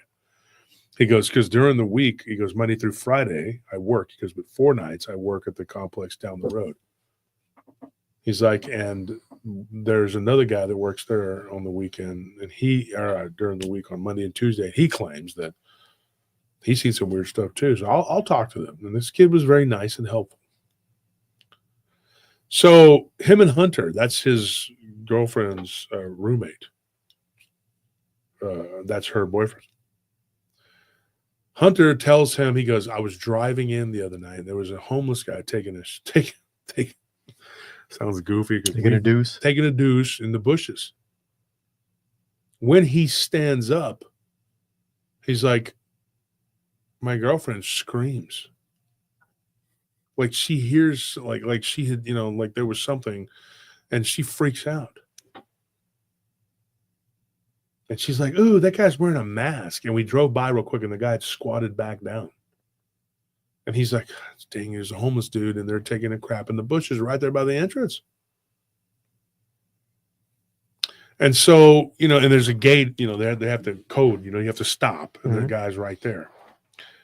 And so he calls the security. They have a security service that'll come and answer complaints. That's what we do too. And the guy's like, "Okay, I'll be there." So he shows up, and it's this patrol guy who talks to him, and he tells Hunter, he's like, "Dude, we get weird stuff over here all the time." And he tells him the same thing. He says, he goes, the girl, or the roommates, Corey's roommate, best friend, whatever, says the mask looked like a wolf mask. When she says that, the guy was like, "That's interesting, because we've had the same thing reported down at the other complex." And she's like, "Well, that's weird." And he goes, "Yeah, it's weird." He goes, and one of the people's cars that had reported this guy, because he was taking a crap in between their cars, had been keyed, but it looked like somebody had like 4 fingernail and claw marks and just tore into it. And we joked around that maybe it was a gorilla or a Bigfoot. And she was like, "I don't think that's what this is." She's like, the guy was wearing clothes, and they were like, "Yeah, I was definitely wearing clothes." He goes, "Well, then it probably wasn't a Bigfoot or a werewolf, because they don't wear clothes," according to this guy. So then he leaves. Hunter tells him what took place. And Mark, the guy that went through this crazy crap that night, he says, "Dude, I noticed a backpack in the bushes." He's like, and it was just kind of sitting there, and I walk over to it, with Hunter, and we look in it, and there's no mask, there's nothing, just like basic stuff, like just basic necessity stuff. He's like, "But we did find something weird, something that, maybe could give you a little, He's like, there was this little black vial, and it had this like oil in it, because when we opened it, it smelled so rancid and so bad. It smelled like death." He's like, "And there were these weird claw-like fingernails. There were like 2 or 3 of them in a little baggie, like in it, and he goes, and not to be like, but like if you were to buy dope or something, this is his words. Like there were little black, like dog-like fingernails in it with fur. Like there was some fur, and the fingernails on top of it." And he was like, "What is this?" So he thought it was weird, and he just put the stuff back, and he was like, "Let's just get rid of it," And then Hunter told him, or Hunter wanted to get rid of it, but he told him, he said, "Dude, I don't want to mess with that. After what happened the other night, this weird stuff, I don't want to mess with that. I don't know what that is." So they took the backpack and they threw it, beyond the bushes, and right there, the sprinkler, just the runoff, and it was just going to get it all wet. He goes, "That night, we hear this loud roaring, like what sounds like a howl coming from the woods behind our apartment complex." He goes, and Hunter's out there, and he smokes cigars. And he's smoking a cigar, and every now and then I go out there with him and smoke. He's like, "We used to smoke weed. We don't smoke it anymore." He's like, and we're out on the patio, and we stand up, and Hunter's like, "Did you hear that?" And he was like, and we were like, "Yeah." And then they heard like trees cracking, popping, something. The next day, Hunter's car, or his truck, I should say, the hood was smashed in, completely dented in. At this point, they're both pissed off. They said, "Look, you're supposed to have security. What's going on?" And the management was honest. They're like, "Well, they only do 3 hits a night." And he said, "What good is that doing?" Okay? People are having problems, dude. We're finding poop in the hallways. People were finding poop. And so he told him, he says, "Dude, I got to tell you what happened to me." And the manager acted all like, she kind of rolled her eyes and was like, "Yes, we've had the 2 young ladies come in here. One of them's dad came and said that y'all were assaulted by a werewolf. This is so ridiculous." And she's like, rolled her eyes. And then some guy next to her, he said he was this little kind of, I'm not going to say the words he used, but You know, he was like, "Oh my gosh, Okay. a werewolf." Okay, you know, they were like all laughing and making, Snooty. yeah, they were making a big joke out of it. And he said, and in the back, somebody howled. One of the maintenance guys. He goes, "I was so mad." He goes, "Dude, Wolf, I wanted to punch bricks." And he's like, "Okay." And then the manager's like, "Hey, come on, guys." And after she made the big joke about it, then she's telling him to chill out. And he's like, "Look, can you at least look on the camera and see what will you?" And she said, "We already did. We saw a homeless guy walk out in the back by the pool, and he stared into the workout room. We see y'all on camera in the workout room looking all terrified, and then y'all run away, and you're holding a weapon." She's like, "Which is not supposed to be out like that. You're not supposed to have a knife open in that workout area." And so she gave him an envelope, and in that envelope was a lease violation. She's like, "Did you see your email?" And he's like, "No." So she gave him the envelope. Said, "Well, you should have read your email. You had a lease violation for that." And he's like, "Oh, really?" So now I'm getting a lease violation because you don't want to do your jobs and you don't want to have security here.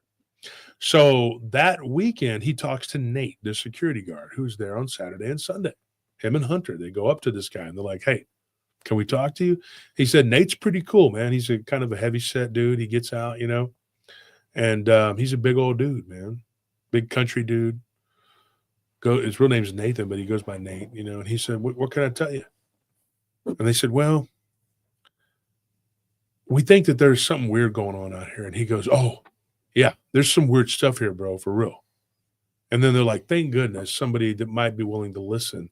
He's like, "So are you the guys that saw it?" He's like, at that point, you're kind of like, you know, and this is me thinking, you know, because he was like, I didn't know what to say. So I'm going to say this. And this is what I told him, but not in so many words. And I said, so at that point, you're kind of thinking, I know where Mark is at with this. He's going like, this guy's not saying what it is. So do I say yes? Or do I just say, well, what do you think it is? Like, he's like, I don't know how to answer this. The guy's just kind of sitting there waiting for me to say it. Because of course I told him, I said, "Mark, he's security. He can't just tell you, oh yeah, there's some damn werewolves running around out here." He'll lose his job like that, and he'll end up somewhere else in another site or something. And you got somebody who's willing to listen, you know. And so this guy, he goes, well, yeah, it being, he kind of paused. And the security guard, Nate, he goes, "Yeah, like a werewolf looking creature?" And he says, yes. And they're both like, yes. Yeah, that's what we're talking about. He's like, "Yeah, you're about the third or fourth resident that's," you know, he's like, "In fact, I think," he goes, started counting. He's like, "Oh, well, there's more, probably about half a dozen who've reported something similar. A hairy creature that came up to the where the people park, where the covered parking was. And then there's like these little garage deals where one lady says that something was in there and it ran out real fast. And she was thanking God that her and her dog didn't get assaulted." He goes, "And then there's this homeless guy who's been going around all these complexes, and even back in that subdivision where one of our guards lives, claims to have seen it." And he said, Hunter clicked. He was like, "It?" He's like, "Yeah, it's a homeless guy, but it's something. It's not a homeless guy." Nate's theory was it was weird. It was, you know, and it was interesting. The security guard told him that he thinks that thing is a wolf-like creature that can pretend to be a man. That's interesting. That's the stance he took on it. And that's thinking outside the box. Mm-hmm. So he calls, he radios, he says, and this other security guard pulls up in his truck. He gets out, and Hunter and Mark are like, "This is the biggest black dude I've ever seen." He's like 6'6", 6'7". He's a big dude. And he was like, "Why are you not wrestling?" Or doing, you know? And so Nate says, he goes, "This is my boy right here. This is Buster." That's his nickname. He's like, Buster, you know, he goes, "When I need some help, he backs me up." And he's like, "So did something happen tonight?" And they said, "No, nothing happened tonight, but it's been happening. There's been a few things." And Mark tells, he goes, so he wanted Buster to tell because Buster had seen something on his site, a couple complexes over. So you got these two big dudes. One was a big old country dude, and he's over there and he's telling him, look, man, he goes, I called him because this thing I saw jumped out in front of my truck right there in the parking garage. I put it in my report. He goes, and my boss tells me to stop writing up silly nonsense because the management looked on the camera and they didn't see anything. He's like, this is the second time I reported something weird. And both times, the camera didn't see anything. He's like, so we asked to see the camera footage. And so my boss talked to the apartment people's boss, who is their, not district, the regional manager, because they're the ones that usually do the hiring. So the regional manager, they go and they talk. They get the footage. He goes, and you can clearly see that the camera jumps. And so Hunter was like, what do you mean? He's like, it jumped. Like at the point where I was at, I'm driving where I would have seen the creature. I'm further up. Like I stopped and then I went forward after being in disbelief. He goes, but then it shows like just like a fluid just keeps driving, like nothing happened. But you could see that there was a glitch.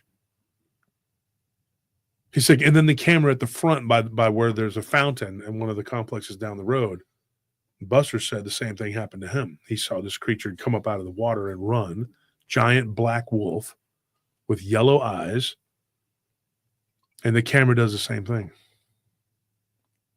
This happens too, folks, in ghost encounters. Same thing happens. And I could think of one very prime example when we investigated, because for 7 years, actually, almost 9 years, our company installed cameras. And we still offer them on special occasions to our customers. And let me tell you something. I've seen this myself, and y'all too have too.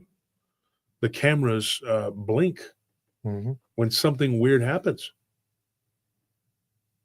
People tell us, I saw this guy, and I'm not even joking. There's one complex, y'all know what I'm talking about, where they said the guy walks through the wall. And when you look at the camera footage, folks, the most you'll see is pixelation or like a glitch. I'm not even joking, man. I could get like 11, 12 guards over here to tell you that every guard that's ever worked for us in any capacity, I can tell you they've probably had a problem with a homeless person in some capacity or another. And I'd say, if I had to put a percentage on it, maybe 15, 20% have told us that sometimes these people take on a supernatural quality.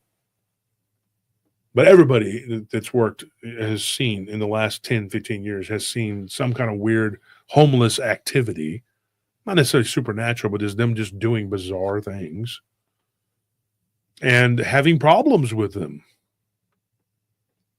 because they get very aggressive. They get violent. But what if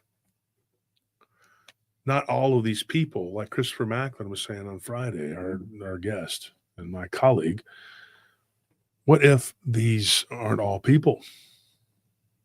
What if they are just NPCs? And what if what we're dealing with is a phenomena? Like I've said before, I took it a step further where those people in the Levant were talking in Syria, where they were talking about the Bigfoot turning into werewolves.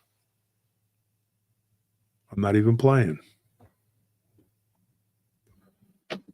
But I talked to this one guy, and he was like, maybe I'll talk to you again in a week or so, inshallah, like God willing, because he's dealing with a monster that looked like a Bigfoot, but it would turn into like this big werewolf-looking creature. We've also heard of like gnomes or duende doing this. And we've had guests come on here and talk about driving through these creatures, Bigfoot, dogman, like they were ethereal. Seeing creatures that were like animals become men, literally on this show. And countless people that have given us reports and gotten us into contact with people. I'm telling you, man, there is something to this now. And then our father's child says vampires shapeshift. Absolutely, they do. This is what preceded Mark's horrible encounter when he was in that restroom. He was in there one night and he was using the restroom and he heard like a bang. He goes, I had my back to the door. He goes, and I was using the urinal. He goes, and I was, having to go back. I was overhydrated, I was doing workout,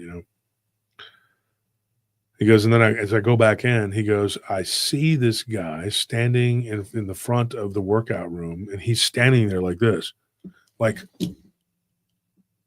literally with his mouth open. Just in stasis. Yeah, and he's holding a black backpack. He's like, and he's wearing these black pants. And Mark was not in the military, but there's a lot of military bases in San Antonio because they look like military pants. I said, yeah, they're called BDUs. And so he described them. And I said, that's exactly what those are. This dude was staring at these two other girls, not the same girls from the night that he had the issue, but these other two girls. One was on the treadmill. And when he came in, she was just like rolling her eyes like, dude, this guy won't stop. And then he was like, what in the hell?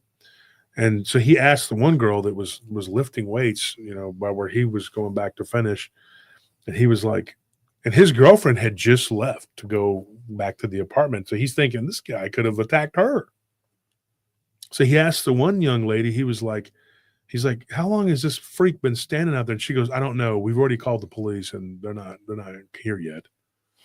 Been at least 20 minutes that he's been wandering around and stopping and staring. And so it gets, frustrating.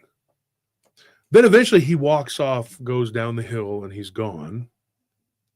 And the police come. And then the security showed up. So the police and the security are talking, and then the policemen and the security guards split up, and they went around looking. Nobody found anything. So the security says, I'll put it in my report. The police says, okay. And then he takes off. And the security guard's getting ready to leave. And it was the young guy that he had talked to before. And so he goes out there. And this is the first time he had ever talked to this guy. And he says, hey, man, he's like, I want to tell you something about this homeless guy. And this girl that was there working out, she got off the stair stepper and goes with him and tells it they back him up. This was before all this other stuff happened, right? And he tells the guy, he says, man, that guy was weird looking. I mean, like he was really weird looking. And the security guard tells him, well, how so? Like he asked the question, and the girl goes, his eyes were glowing. How about that? His eyes were yellow. And he goes, huh. I'll put it in my report. Oh, good. Then he gets in his truck and he drives off, or his car or whatever.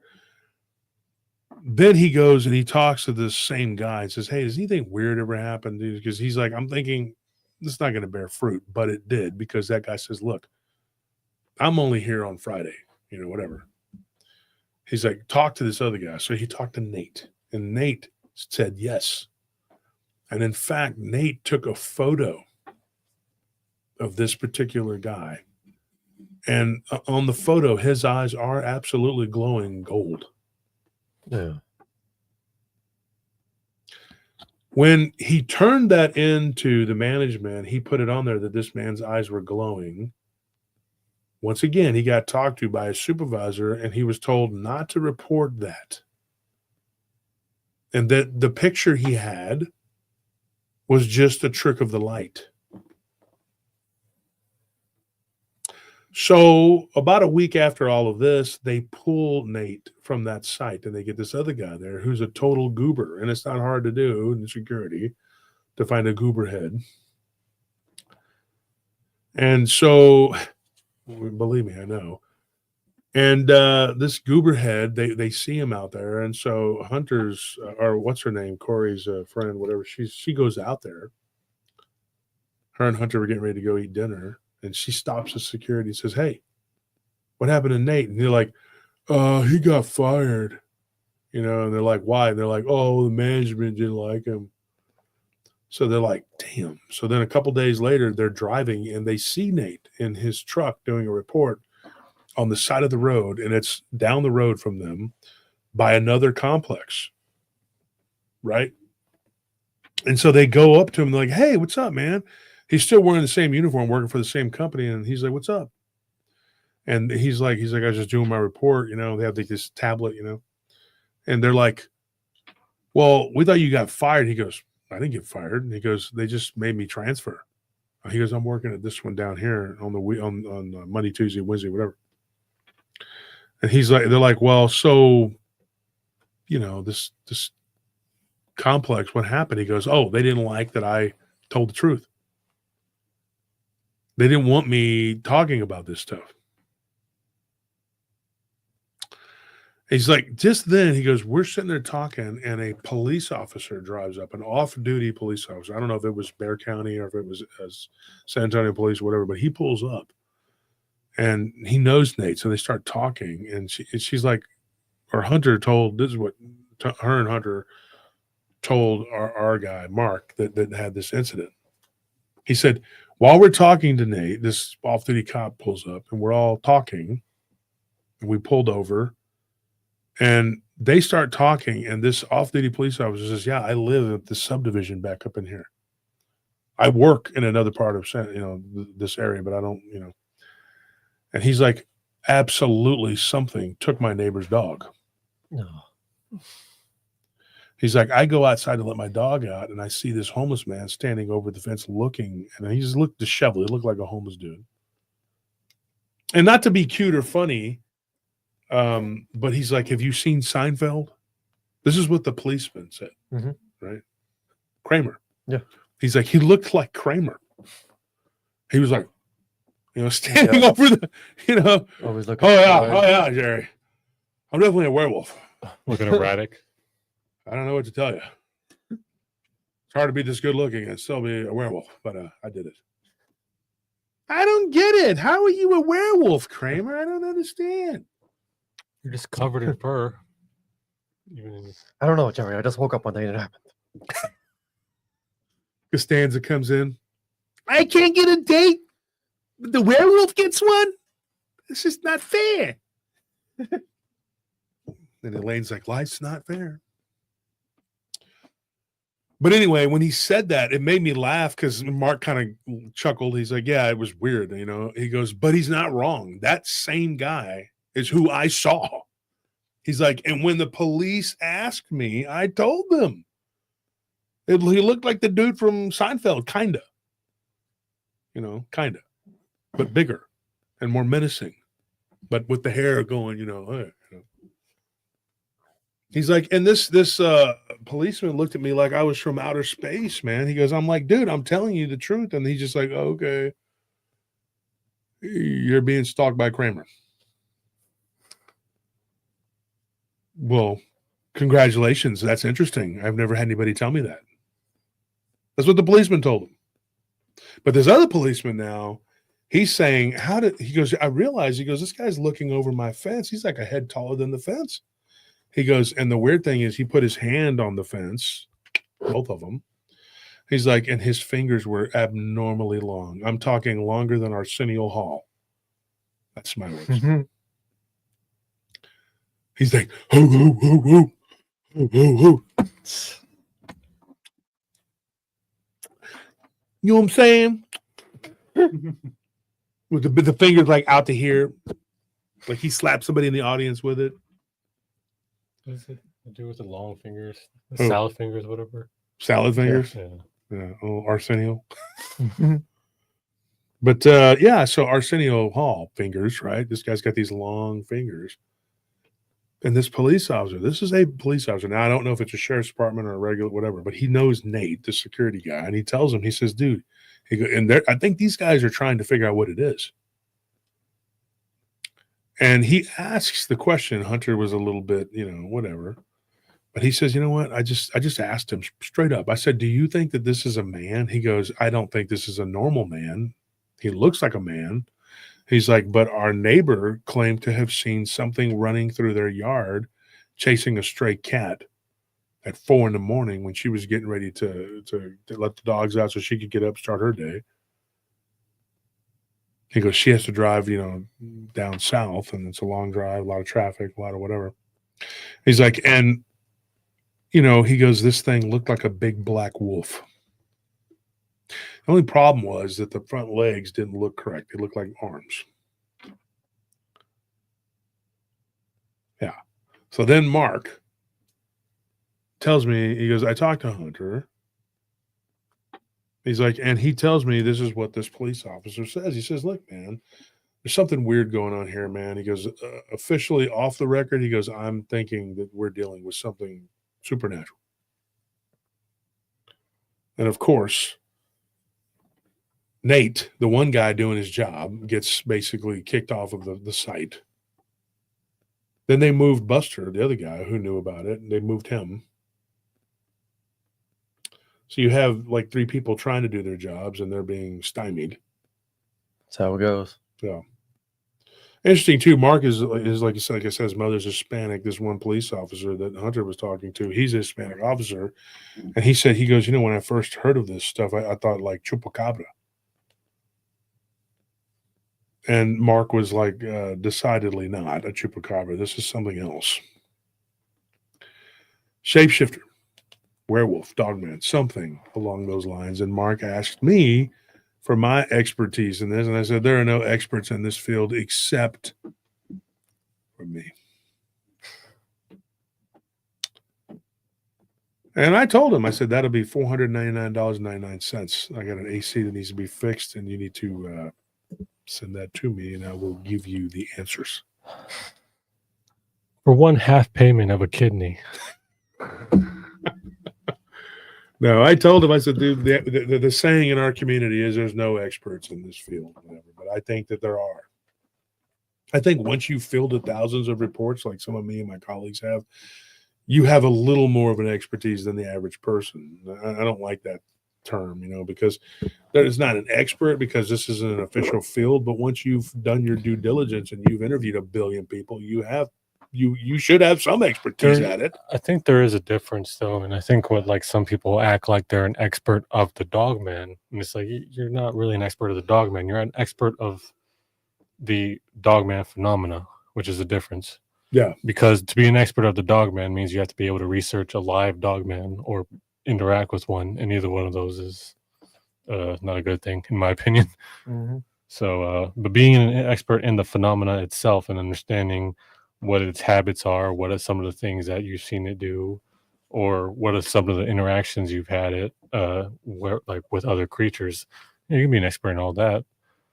But people act like they're ghost experts or alien experts, and it's like, well, how much really do you know about that stuff, or do you know about what people have encountered? Yeah. And so what we're dealing with, we don't really know exactly, because it gets weird, and you have these cases where it's baffling. I would say this. In Mark's particular case, they still have, thank you, Rita, for that donation coming through, because nobody else is over here talking for free like I'm playing cards with my brother's kids.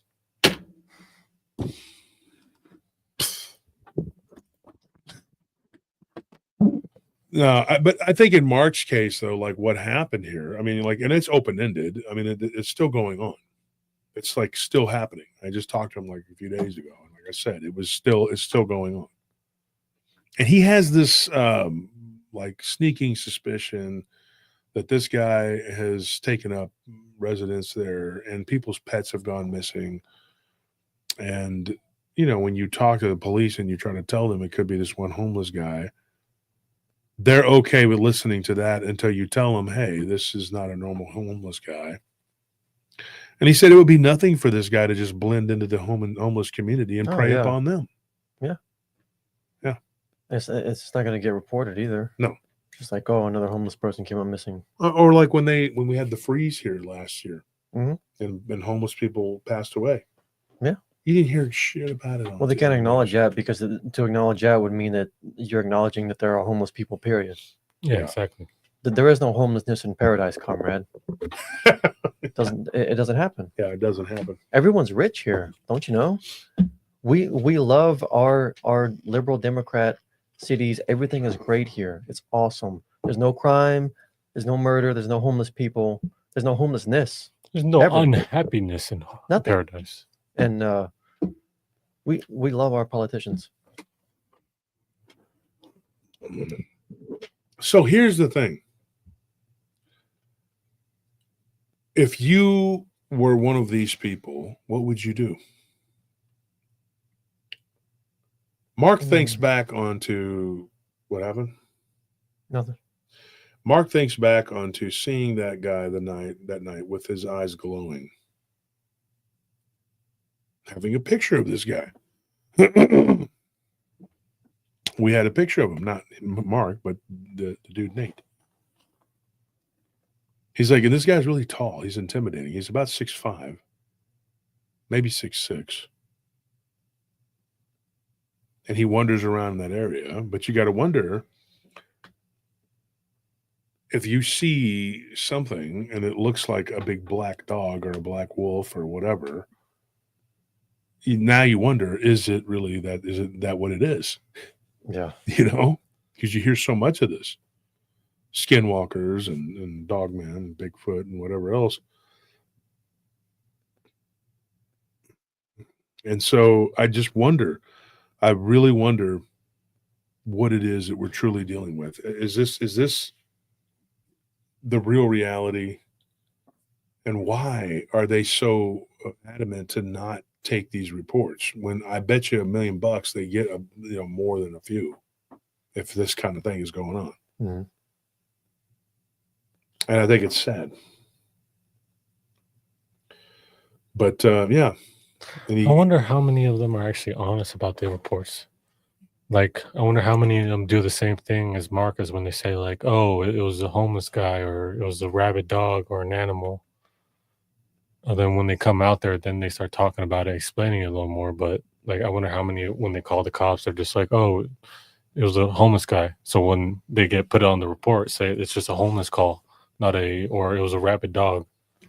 Like, I wonder how many people actually call the cops and say, hey, a werewolf is attacking my cat, or Bigfoot is over here attacking my dogs, or Bigfoot's like attacking my house. Like, yeah.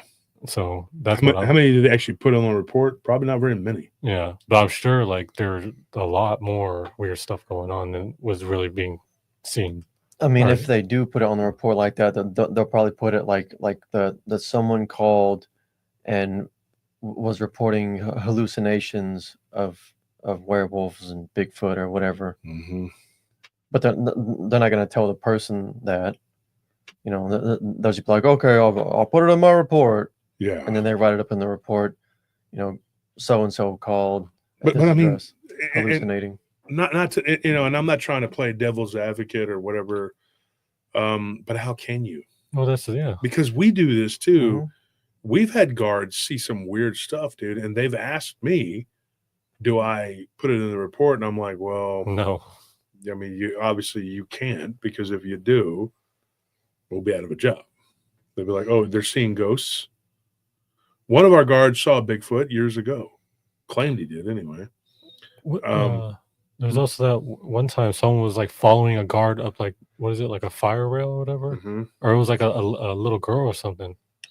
Oh, you're talking about over at, well, that happened to me, but it happened to Chuck. Mm-hmm. You're talking about the one where they heard her crying in the stairwell. That was a double They tree. would see her and then she would disappear. Yeah. Even the employees who worked directly for that hotel, they reported that too. Yeah. And see, and I go over there, and Chuck had not told me his story. Neither did Joseph, the ones that worked there.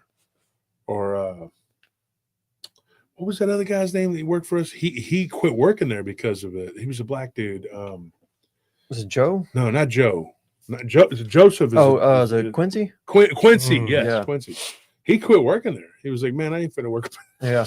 So, but before though, all these people had told me this. That's what convinced me, because if you go in there like, okay, like with the mindset of like, there's a ghost child in the stairwell, then it might happen. But at that time, Joe, who's a Hispanic dude, Chuck, white guy from Baltimore, and he was Chuck is a pretty tough guy. Mm-hmm. Baltimore's a tough city. And then what's his name? Joe, Big Joe from Houston, and then you had Quincy, and all four of these people had heard this noise. Well, at that time, the site we had, this was before anybody had told me about all that. We'd only had it for maybe a month or two when I worked it the first time, and that's when we had it about a month. We had it about a month because I remember like about 6 months in was when we had what's his name from Aliens there, Lance Hendricks. Mm-hmm. And we had a guard that just totally, I had to apologize to Lance because we had a guard that was just like stalking him, dude. I mean, and one of his female coworkers whose name I'm not going to say. And I had to talk to them, and Lance was just like, that look. And Lance was just like, look, I'm trying to get some sleep. This guy's stalking me, eating my food that I leave outside the door. So I'm embarrassed to say that was so true, man. I was like, Mr. Hendricks, I will take care of it. Lance Hendrickson, right? Henderson. Yeah. Mr. Henderson, I'll take care of it. Don't worry. He's a nice guy. I mean, I got to know him a little bit. He was okay, and he, like me, I don't get like worked up over anybody, whether it's a celebrity. We met Snoop Dogg, and I was just like, I was like, you're a lot shorter than they pretend you are. Starstruck. I'm not starstruck by it at all. But we did security for them and whatever. And then that guy tried not to pay me, and I ended up beating him with a pole puncher. South by Southwest. Snoop was like, yo, man, my snizzle for Rizzle, man. You done beat that dude down like the drizzle, bro. I said, yeah. That's how I roll. I'm joking. It didn't come to that. But the promoter from New York, Mr. Harlem Nights, thought he was going to tell me how to cut the cabbage. And I was like, and I snatched him up and said, that's not how it works. After you mistreat everybody for a week, you think I'm going to sit here.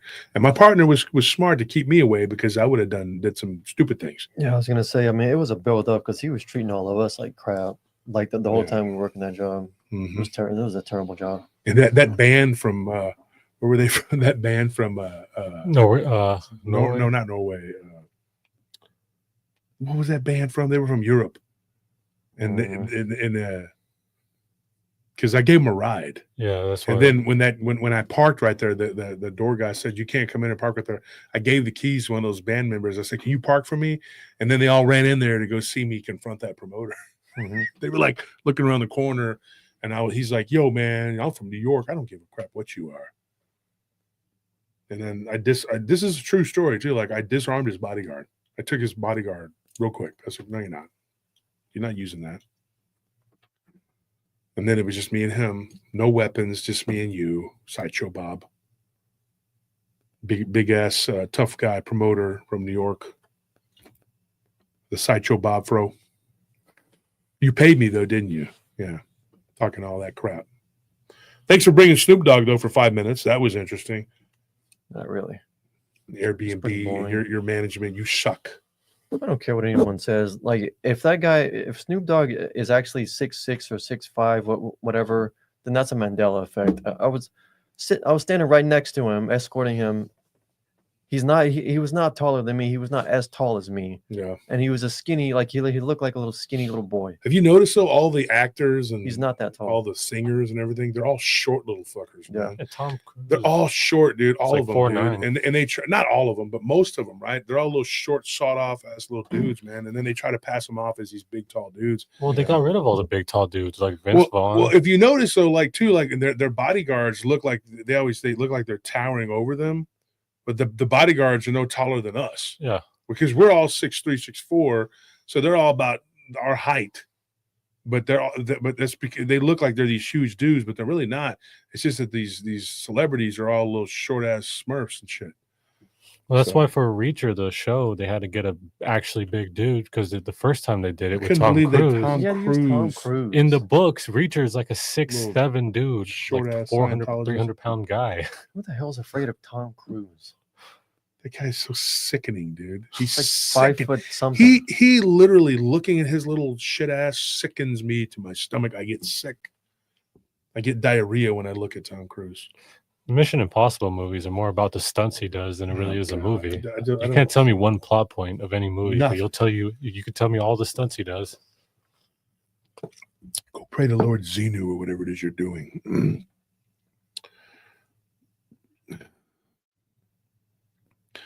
So this whole situation, with these people, they we don't really have a definitive answer. But if you asked me my true honest opinion, I would tell them that I think probably this is a type of shapeshifter, skinwalker. And I know that name is supposedly just supposed to be used for the Navajo, but the Navajo don't even use the words skinwalker. It's actually called something else in Navajo. So the people that go around saying that's a Navajo word, no, it's not. Shut up. Shut your pie hole. What connection do you have with the native communities? Let me guess. You know them better than I do, right? I've had a bunch of them on my show, and they talk to me. They don't talk to you because you're full of shit. That's why. So don't come at me and tell me that I shouldn't use that word. And then there's this one stupid creator that was kind of watching it for a little bit, and she's like, I will never say those words. I just don't think it's appropriate. Well, don't think it's appropriate, you dumb bitch. I think it's perfectly appropriate because that's what it is. I'm kind of tired of people. Yeah, Right. here at PRT, we're tired and we don't give a shit. How about Yeah. that? Mhm. You know what we care about right now, folks? I don't care about left, right, brown, black, whatever. I care about the truth, and I care about getting That's it. to it.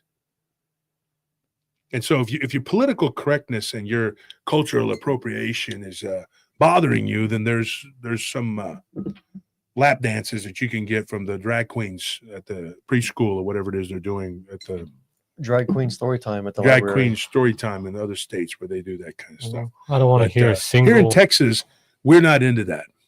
I don't want to hear a single Native American this unless you got native blood in you. That's the only reason I would listen. I'm tired of people telling me what the natives like and think when you looking like what is it?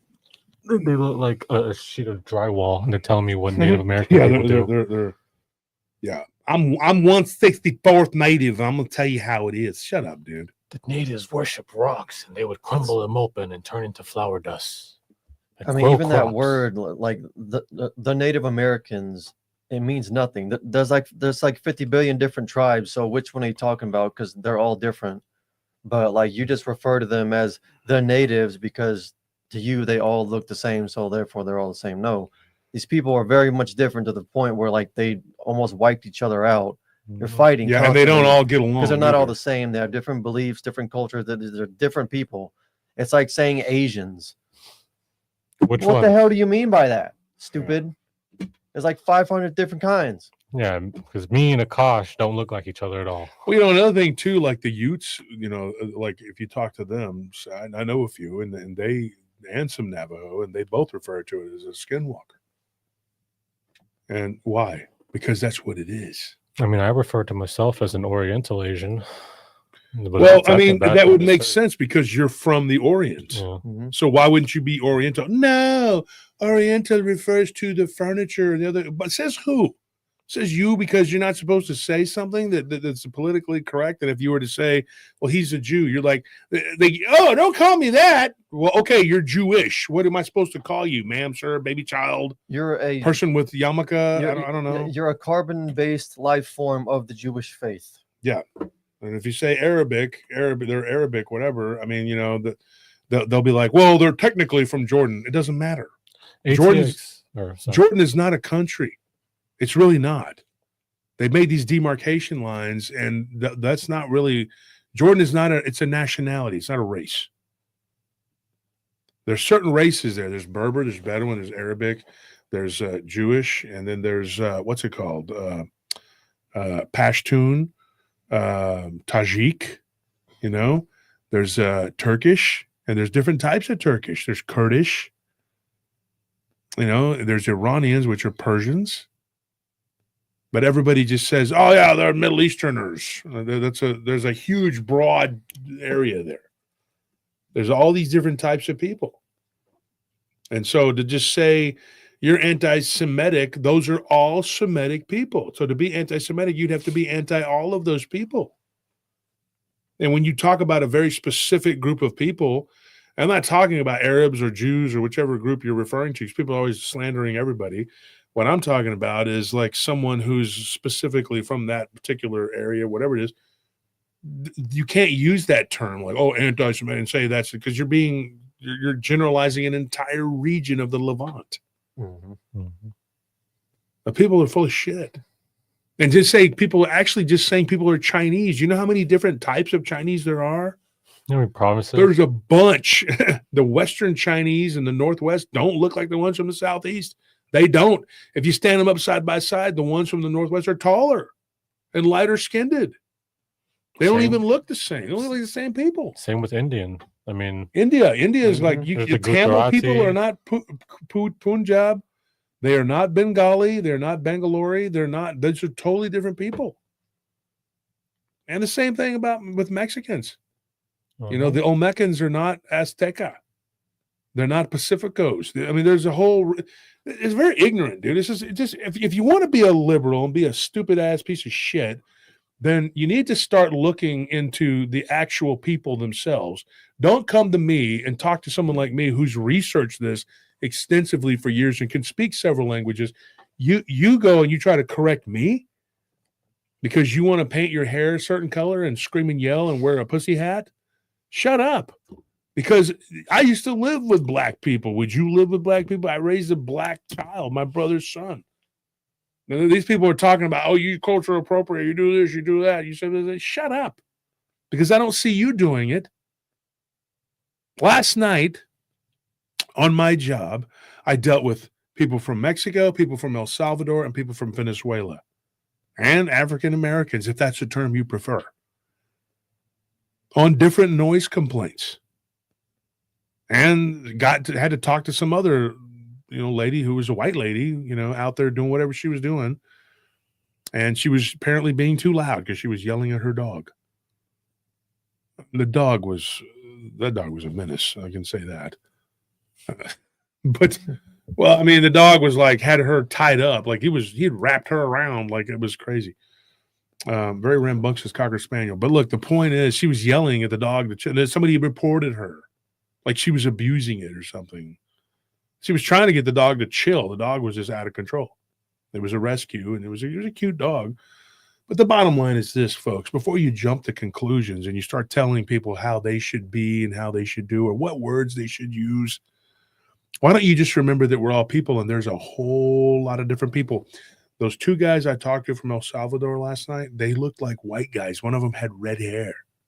And they had really thick accents. So I told them in Spanish, where are you from? El Salvador. And they did not look like some of these guys like from El Salvador, like those really dark-skinned guys. They didn't look like them at all. So you don't know. And when somebody starts talking to me, I'm actually a quarter native. Okay, I don't go around wearing a headdress and carrying a tomahawk and acting all like, hey, yo, man, I'm chief, running mouth. Big chief, take 'em poop. Him take 'em poop, Nah, dude. My mother's Hispanic, but did you realize that there's not a lot of difference between a native and a Hispanic because most of these are natives that speak Spanish. And 74%, that's a very large number, of Hispanic people in the Americas are actually of native descent. 74%. So if you're a Hispanic, you're more likely to be native than a white guy. It's the truth. It's just the truth. And like I said, I have more right to get pissed off and be offended because my grandmother was Comanche. So shouldn't I be able to say something? Shouldn't I be able to say, hey, I don't like it that you're talking about natives. My grandma was native. And I'm not doing that. You are, and you look like a white Pillsbury Doughboy. I'm not talking about anybody specifically. I'm just saying this is what these people look like. blonde hair, blue-eyed white girl one time at a pool party told me that I couldn't talk about the Comanches because I wasn't. I was like, excuse me, my grandmother was. So don't tell me about it. Well, that's when we went up to the Choctaw. She's like, I'm Cherokee. Of course you are, because we know in this country there's 148 million white people and black people that are Cherokee. That's like the one that they all claim. Yeah. They're always like, I'm Cherokee. Sure you are. Yes, you absolutely are. And I'm the next pope. Did you know that? Did you know that I'm the next pope? I'm going to be the next pope. Everyone's Cherokee. I use Cherokee hair tampons because they're the most absorbent. Everybody knows that. South Park taught us that. And I'm convinced that most people who claim that, the only reason they know of the existence of the Cherokee tribe is because of the Jeep Grand Cherokee. I don't care what anyone says. I do not care. I will never, ever, ever be convinced that these stupid, ignorant, like, people who all think they're Cherokee are aware that tribe exists for any other reason than the Jeep makes the Grand Cherokee. That is it. They're the dumbest people you'll ever meet. Barely even sentient. I'm sorry. It's well, my best friend was half Algonquin. His mother was an Algonquin. And you could tell by looking at him. I mean, a lot of people, though, even then, they still thought he was a white guy. And we were at a party. And here he is, he's half Scorpion's half, too. He's half Navajo. So here we are at a party. There was me, him, Scorpion, and, and Chief was with us, of course, and he's Lepan. Oh no, I'm good, thank you. I'll put this one back though. It's getting warm, and I'll take that blue one. Thanks, man. I appreciate it, brother. And so you literally, there was like a few of us at this party. You got 3 guys that are half native. This completely on that side, their mother, they're native, and on my mom's side, I'm a quarter. And so they're over here telling us, these group of white kids, trying to tell us that we couldn't talk about the natives.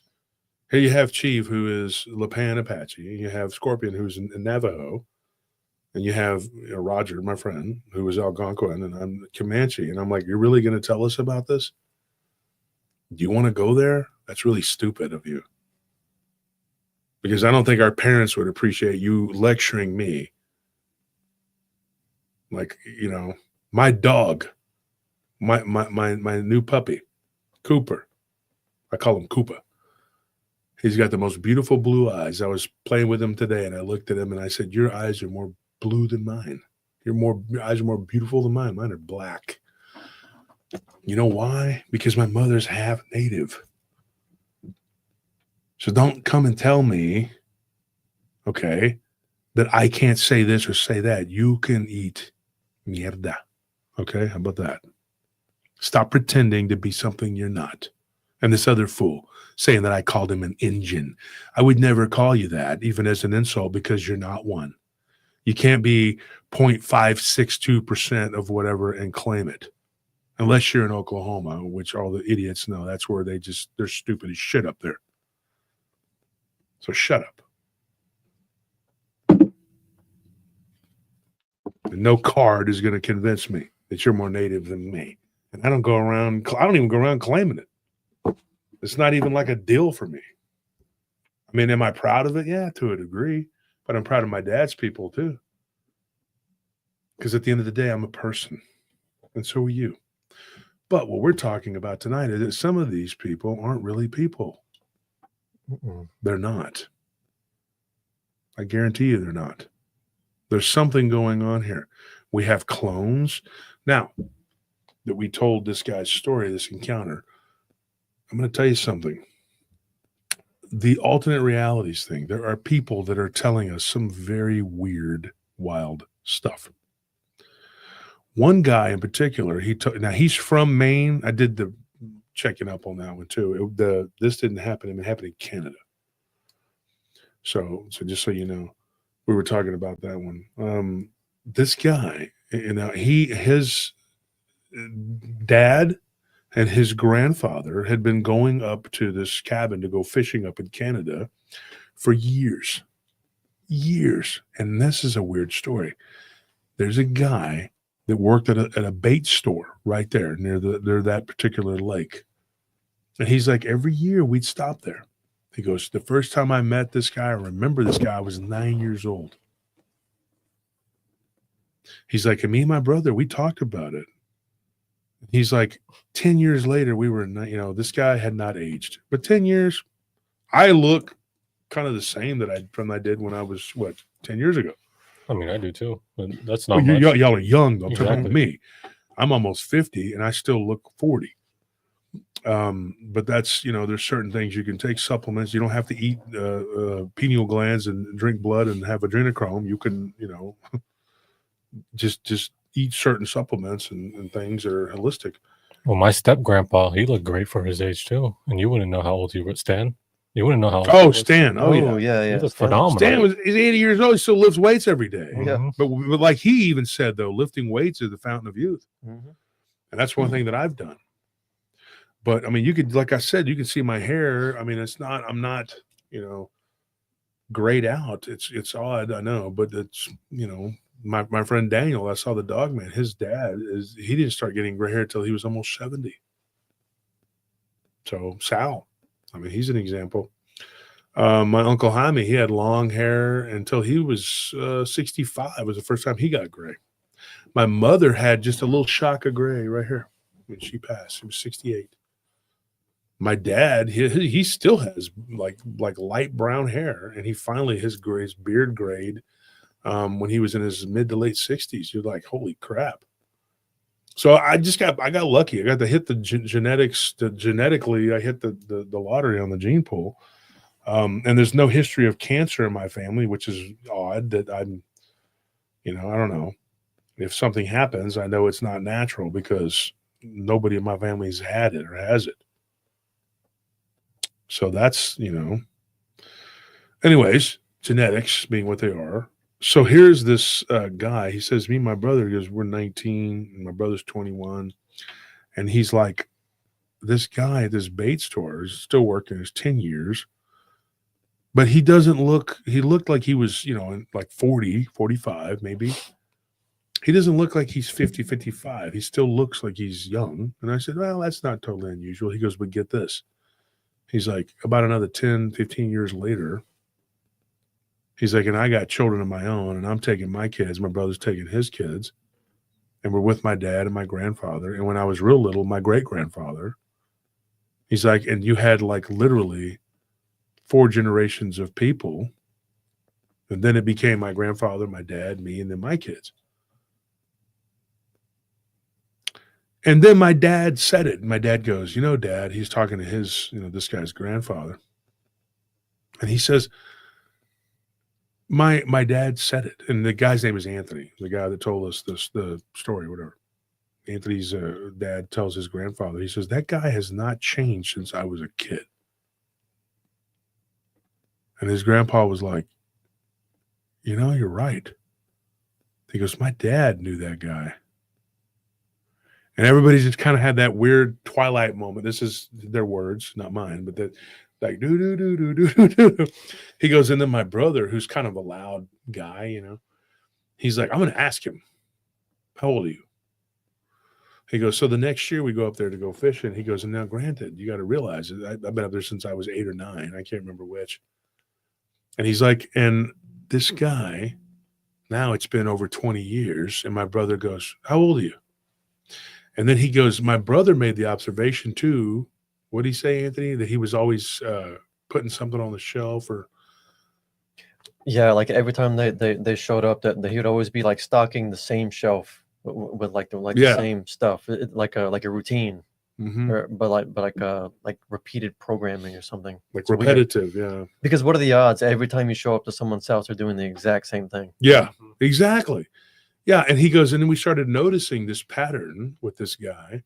He goes, and so I asked him, I'm like, how old are you? He goes, oh, I'm 58. He's like, at that point, he goes, my dad's standing there, and he's like, I could see my dad was not lifting his head, and he was just putting the cash on the thing, and he was like, just keep it.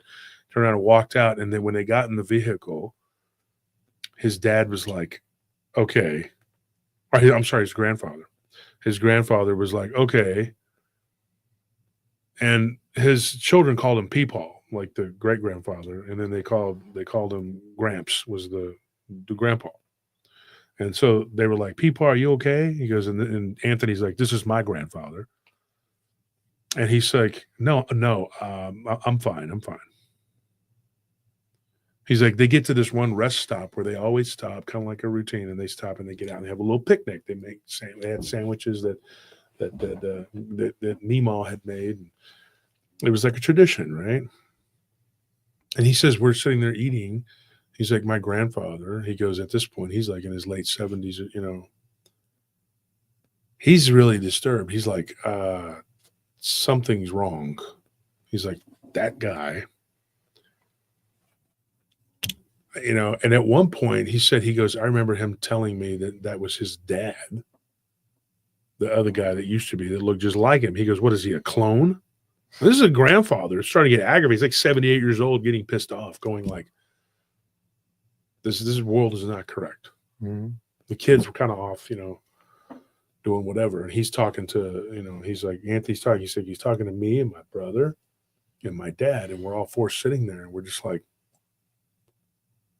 and my brother's like, do you think this guy's he goes, I don't know what he is, a damn robot, vampire. I don't know what he is, but this is impossible. This is impossible. So he says another decade goes by. His grandfather's still alive, his great grandfather. He's like, you know, another decade goes by and he's like almost 90 and he couldn't make the trip anymore. My kids are getting older, you know, at this point. And now at this point, you know, he's like, my children have children. My one son has already had his first child, and he's too young to go with us, you know, on this trip. He's like, and I'm getting up there now. My dad's getting up there, and his dad can't go anymore.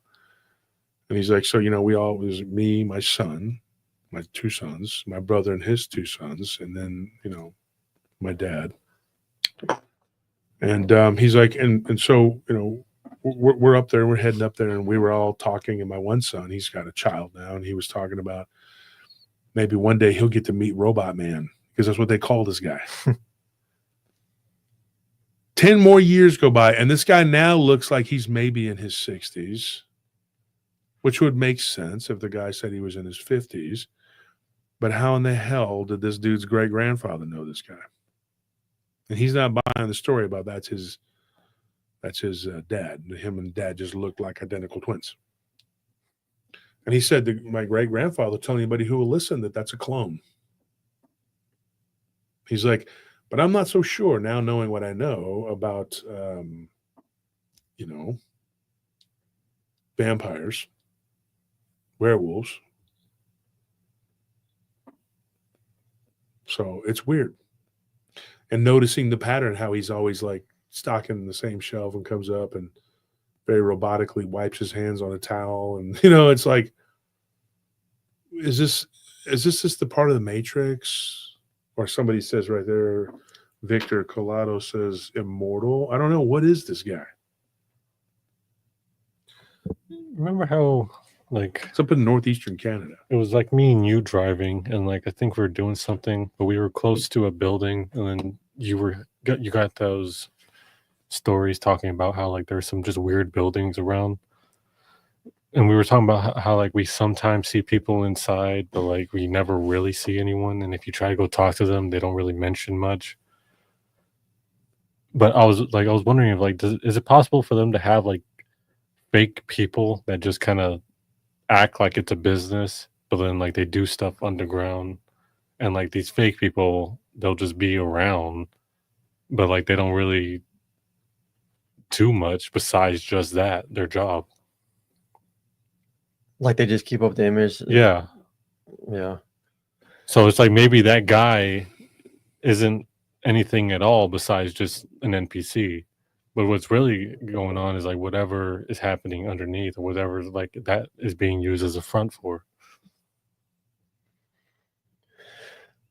Yeah, I mean, like, I mean, that's an interesting I ask this question observation all the time. Like, especially,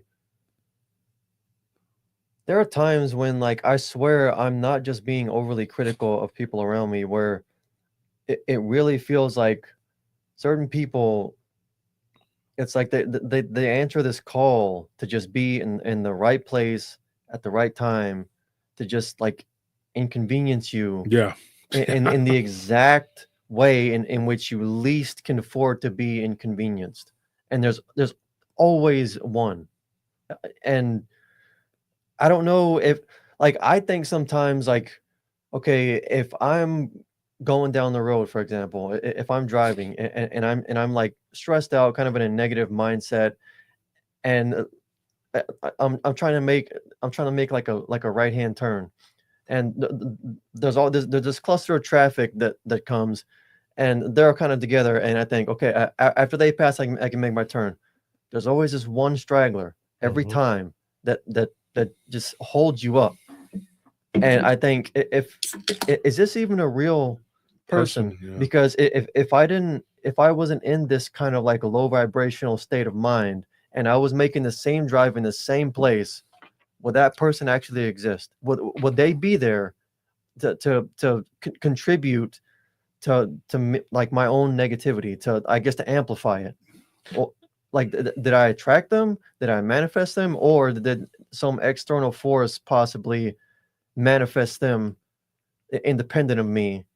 To like, I know it sounds like I'm being overly negative or critical, but this happens too much. It's happens too often to be a coincidence. And I'm, over the course of doing this show for the past 6 years now, it's shown me, it's revealed to me how much I actually did believe in coincidence, because I didn't realize it, like how entrenched I was in this belief that, oh, this is a coincidence, that's a coincidence.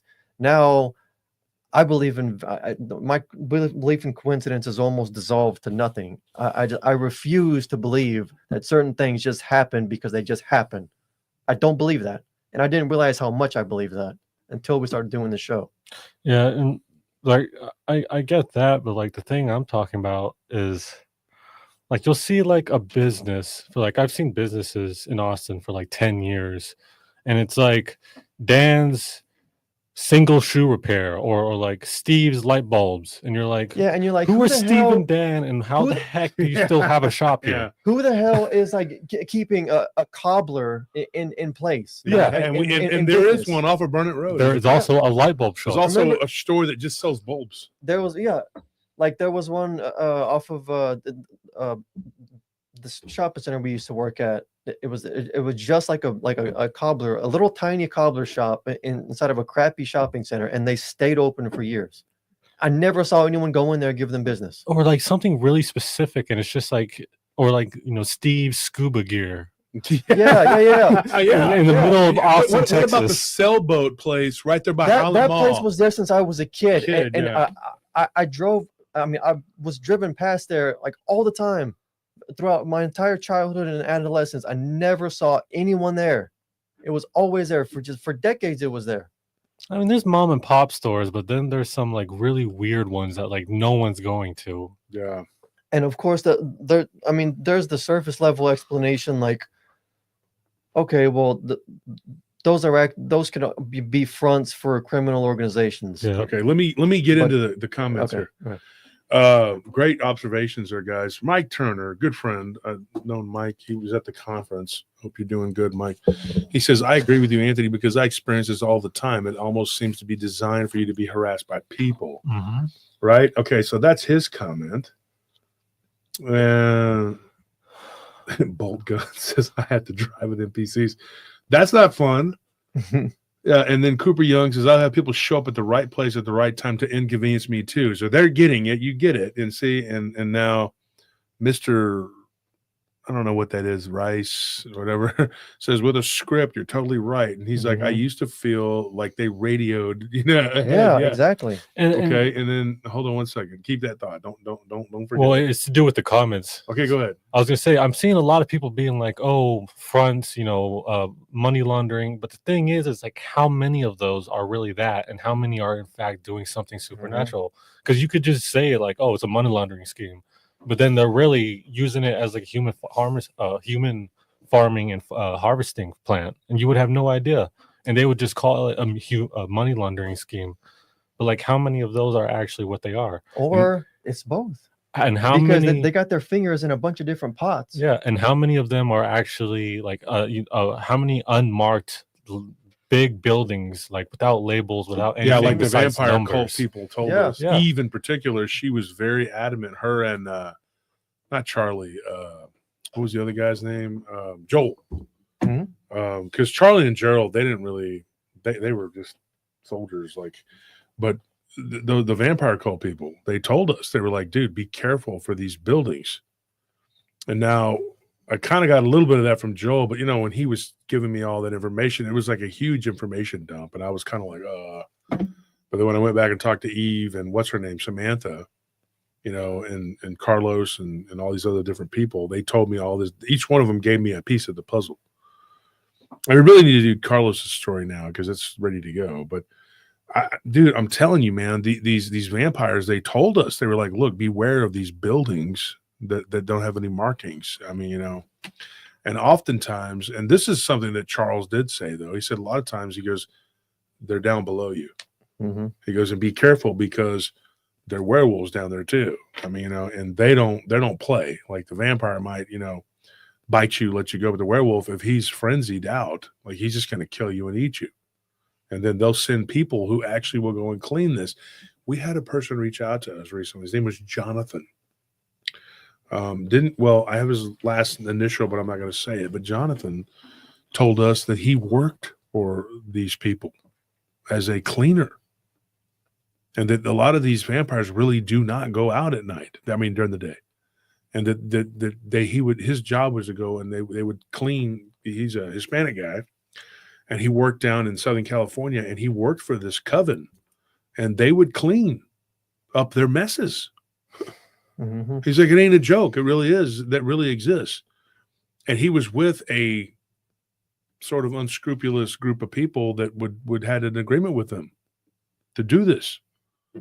So I don't know how much truth there is in that. It goes really deep, the rabbit hole, like that song that Nelly made with the Alice in Wonderland. And we're tweaking it and putting the finishing touches on it and fixing the chorus, and it's going to be available soon. Because I want to know where the white rabbit goes. It goes down that hole, that rabbit hole, bro. I'm telling you, it gets lost, deep, man. bro. It gets deep up in there. And here at PRT, we go, as we say, hard in the paint. And and the reason I bring up like the all of this stuff up is because I'm wondering how entrenched these vampire cults, these werewolf kind of cults, are these kind of underground like cults, how much they know about the Matrix and how much they're able to make use of it. Because if they're able to program some kind of NPC to run their store for them to make it look like a legitimate front, that means they have some kind of knowledge about this and they're able to make use of it somehow. So are they a part of the Matrix, or are they actually more like a computer virus who has infected the Matrix and are making like use of it for their own deeds? Well, I think that they've figured out how to like simulate human consciousness, like to the point where like it's not perfect, obviously, but like the best that it can be is like you see these NPC people who it's like that they just know what they know, that they can serve a specific purpose, and then outside of that, they're just like meat sacks. Mm-hmm. Like you can look at certain people sometimes, and you just know like that there's a consciousness here, but it really does not seem like an organic human consciousness. Like, No. like it's like a simulation of a consciousness or exactly. a synthetic consciousness or something. It's not like divinely created. So Vulcan Death Grip says that happens to me nonstop, even if I'm in a great mood. It is strange that you said the straggler is very true. He's talking about the people driving. Yeah. Dick Richards, no coincidence. KD7 says it's a condition of reality to give you small adversity to stop major adversities from killing you. Patrick Appleseed says coincidence is BS. I agree, Patrick. Mm-hmm. Blue Stone says, I've tested that every single time I have a logistics problem. Traffic is heavy. Someone will impede me. Spillin' T says, twice when I was driving school, but at bus, I swear there were no cars when I was getting ready to cross a certain road. Mm-hmm. As I'm going across, I had to floor it to get out of the way. I swear they weren't. Two Shadows says, it's some alien kid with a joystick watching us on a big screen. I tend to buy into that one there. I'm gonna take that kid and I'm gonna suplex him.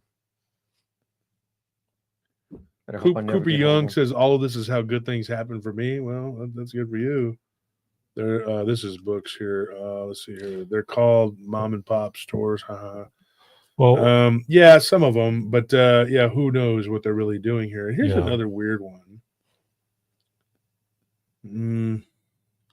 Here's something important. 8 Figures says, God bless you guys. Always remember, ride with Jesus, and you never got to be afraid in life ever again. He's got you exactly. Because death isn't the end either. Like we talked about earlier. Dick Richards says, I often wonder how all these randos acquire so much wealth as well. Me too. Because I know damn well they're not just day trading. Yeah. Okay. Because we day trade and you're not getting rich.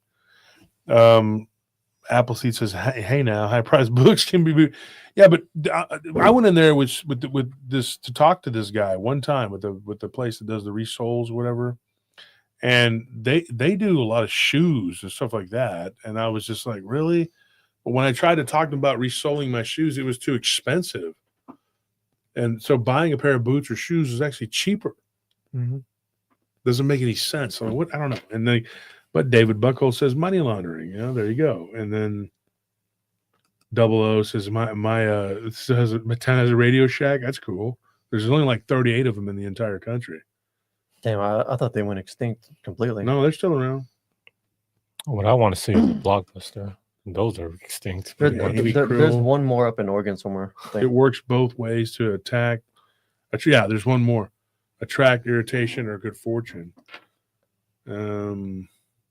Mike Turner says the timing is always too perfect for me to be at the right place at the right time to be tormented by people. Yeah, exactly. Right time. Or sorry. lights. The lights in just general. The right moment to experience being rubbed the wrong way by them. Yeah, they definitely rub you the wrong way. You somehow manage to hit every red light when you're late. Or if you what? I don't know. I heard a bang. Oh. But I was gonna say, like, when you want to stop for a quick bite to eat, and you pull into a drive-through, there's no one there, and then everyone gets the same idea at the same time to go to the same place that you're at. Yeah. Just flooded with people. And you'll look at 2 other places that you Meatless- decided not to go to, and there's nobody there. Yeah. These soulless meat Once you're sacks stuck just in show line up. too. Or like the people inside will just take forever. Well, I mean, yeah, that's how the NPCs. That's their favorite job is fast food service overnight. Mm-hmm. It's like zombies. Thank you for that, Dear Healer. This is getting tea and goodies to relax in bed and finish watching the best show ever. I don't know about that, but I appreciate you thinking that. And then August says something interesting. We have a pawn shop. I went in to try to sell silver and coins, and they said we don't do silver or gold. Yeah, because they're from, they're Zeta Reticuli, or wherever the hell they're from. You don't need that mineral here. That mineral holds no value to us. Just going through the comments here. Brittany's going through the criminal organization. Exactly. And Lola says, if you have a paranormal experience, come to us. Exactly. Wealth acquired by CIA plants. Yep. That in our hometown, a place that Anthony used to work at, there is still a VCR place, and that was my first job. They install satellites and repair VCRs. And yeah, don't know why that guy's still there, but whatever. Oh, I mean, there's probably still VCRs in Taylor. He's probably still got merchandise there, like from the 80s. Like when I worked there, the whole back of the store was just piled to the ceiling with like Betamax and VCRs and old stuff. Tons and tons of comments, man.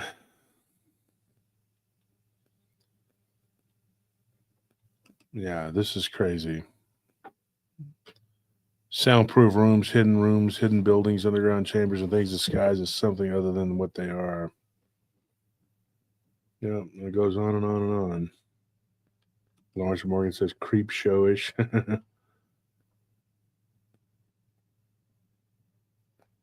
I posted your comment. The other comment, Lawrence, is there's so many people. Sailor says when there are free spaces in the front. Yeah. It is weird. There's a lot of weird stuff. And then Abracadabra does Pizzagate. Modesto's image of one of those rooms, he called it, where the werewolves locked themselves up during the full moon. Mm-hmm. That Pizzagate was disturbing. We haven't talked about it yet, about Grandpa's work shed or whatever.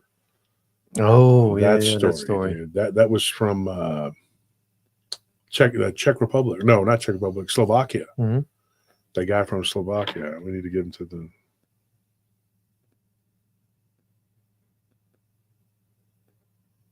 That's a good point, Mike. Mike's got some good stuff today. Mike says, I also heard that what you don't like, you attract more. I believe it's because principalities of darkness work to attract your weaknesses every day. Yes. Sailor says, of course, it's here in Cali. It's not just in Cali, though, Sailor. Take heart. It's everywhere. Okay. It's just more there in Cali.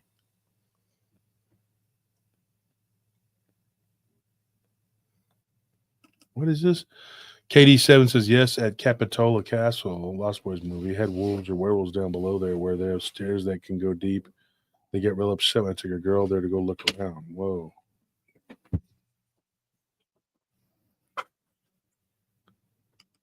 Yes, please do. Email me. Thank you. A lot of good comments. And there was this woman. Okay, today you missed it, Tony. We were driving down this one road. I'm not going to say where it's at now because we're going to go back and take some video of it. And somebody had told me a story about a Bigfoot off of one of these county roads in Burnett County. And so we drove out there, and I found this road that I never knew existed. And I've been down that road 100 times off of 1431. Mm-hmm. I'm not going to say the name of it until we go back out there and we can take some footage. But right now, folks, people are asking us about doing investigations, stuff like that. We don't have time to do anything. We're shorthanded right now. Pray for Maddie. She got into a wreck. Yeah. And so we got all this going on, and we're shorthanded as hell. And you know, because we had people leave because we didn't have enough work, and now we're over here like we got a little bit of work back. But still, and so I'm doing a bunch of extra work, and we're not making more money. So that sucks ass. But anyway, it's life. So anyway, we don't have time right now. But we went through this drive this morning. We ate breakfast, me and my wife,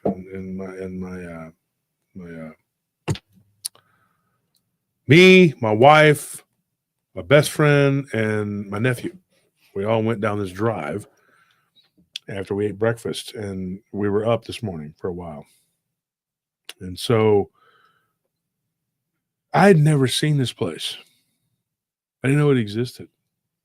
And I've been down that road 100 times, and you know, as of late.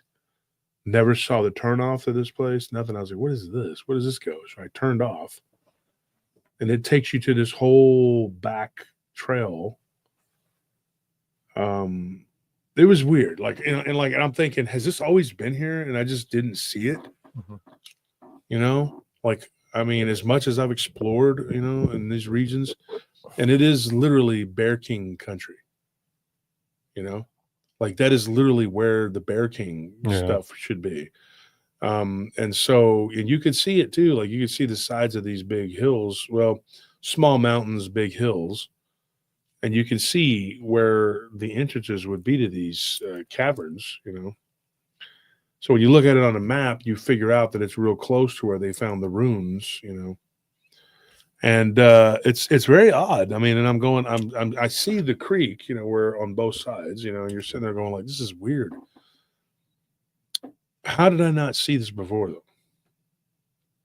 As much as I've been out there, Nellie was shocked that I hadn't, because I've been all over this area. And I know where one place goes to get to another place, you know, and it's so it was just weird, man. And you know, and we were talking to this lady, and her name is Monica, but I'm trying to remember her last name because it was like a Mandela effect too. Her last name, and like I said, I'm not going to say it, but started with an H, and so I was trying to remember her last name, and I kept saying that's not her last name; it's something else, but it sounds similar. And then I go back and I look, and that was her last name.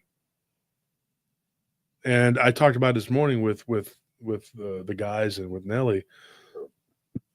It doesn't make sense because I remember her last name being the same last name as somebody I knew. And then I thought, no, that's not it, because it's this other, it's like, instead of the sh sound, it was ch, you know? So I go back and I look and it's not. And I'm like, what? So that to me was even kind of like a Mandela effect, because I knew her last name and that was not it. But anyway, she talks to me, and this is, she was an interesting old gal. She was talking about her ex-husband and basically saying that he was an NPC. And she was just like, you know, she's like, I was married to this fool for almost 40 years and wasted my life, you know, and had kids with him, called him a dumb SOB. And she was just like, he was lazy. I come home from work, and she's like, and he would work. He'd only work 8 hours. He wouldn't, and he had the same job. He never aspired to do anything else. She's like, he was a total useless person. Couldn't have a conversation with him. They rushed into their relationship. They got married real young. She had children with this guy. And then she was just like, I just stayed with him because that's all I knew. And she talked about this guy, saying that basically he was like just an NPC deluxe, and that she would come home and sometimes he would just be sitting there staring at a blank TV because the TV had turned off. And she was just like, he never had much to say, much of a conversation. She said the whole time we were together, she's like, you know, we might have had 2-3 in-depth, meaningful conversations, and it was really me just leading him out into the deep water to get him to think about something other than NASCAR and you know, football. And she's like, and he was just dumb, ignorant person. He knew his job. He knew how to do it. He knew how to do it very well. She's like, but then she's like, there would be times when I would wake up and he'd be just staring at the wall, sitting on the bed, staring at the wall. And she has a really good friend who had a very similar situation with a guy. And then she said that and this guy is her husband's friend. So these people would go off and they would go fishing, and she goes, and I don't know what they did. She's like, because none of them hardly talked. And it was just this, and she made a reference to this. She said it was like this King of the Hill type, you know, they would just sit there and drink beer and go, you know, they wouldn't talk about nothing. She's like, and it was so weird to watch them when they would have a cookout. And it was just like, you know, they were just like, to me, it would sound like Stepford husbands, you know. But she was like, she goes, and I'd talk to the other ladies, you know, Missy. She was my friend Missy, you know. But our husbands were like retards. That's what she said. Her words, not mine. And I'm just like, holy crap, man. So what is this? Well, I mean, you'll hear that like men are simple, but we're not stupid like that. We don't. No, these guys sounded really stupid. Yeah, they sound like they have something wrong with them. To be like aimlessly staring at like stuff like that, I don't know.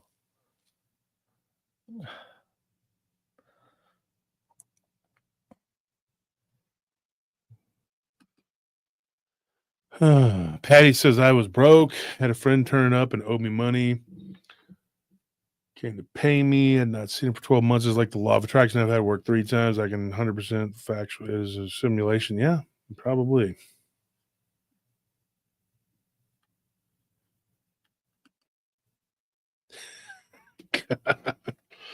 You be careful doing that, Bradshaw.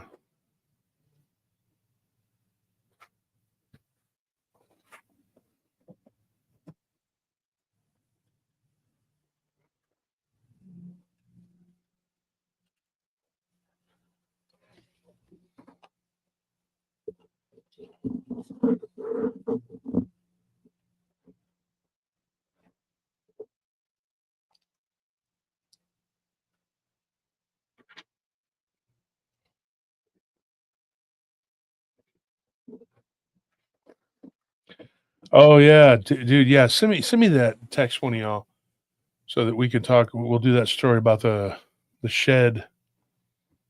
Just text it to me and just put on there the shed, you know. And then the other story was the one about the Shiva creature. Did we talk about that one? I thought we mentioned it or we said something. I About think it. we mentioned it, but I don't remember. Yeah. I don't think we talked about it. What was that guy's name? He was a dentist from Denmark. Can't remember his name.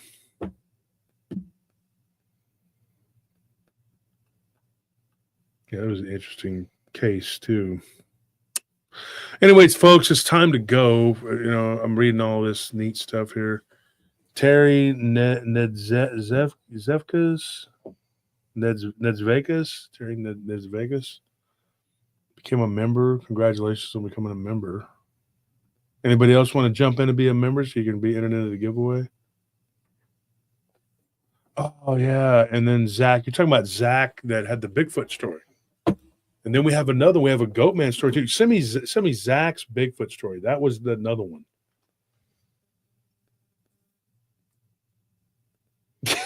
Dee's talking about our friend Sweeney. Yeah, I do too. Seemed like one. And then we have not Eric, the Goatman story. His name isn't Derek. It's Derdrick. I'm not even joking. It's Derdrick or Derdrick or something like that. Mm-hmm. But he goes by Dirk. So just send Dirk's Goatman story. We got to do that one too. Congratulations, Regina. And then the Vampires of Mexico. We're waiting though because we got another guest coming up. After this week, it's the last time that we talk. Episode we talk with what's her name, Rachel. We'll talk to Rachel on Tuesday, and then next week we're going to start off talking to a woman, her encounter with the dogman. Horrific, and she tells it. So here's the thing too. I want to address some of these haters that talk all this little, but I'm just going to say this right now. There's these people that say that we don't have the guests or don't let them talk or whatever it is. I'm just going to say this right now, dude. We do it all. Most of these shows that people are so enamored with, they have one guest that comes on once a week. One guest once a week. Maybe two a week. We on Mondays open up the lines and we get multiple guests that come on here and they tell their stories. Then on Tuesdays, we'll have a guest, or because it's the podcast, it's the dealer's choice, and we'll have a guest, or we'll talk and we'll tell people's encounters.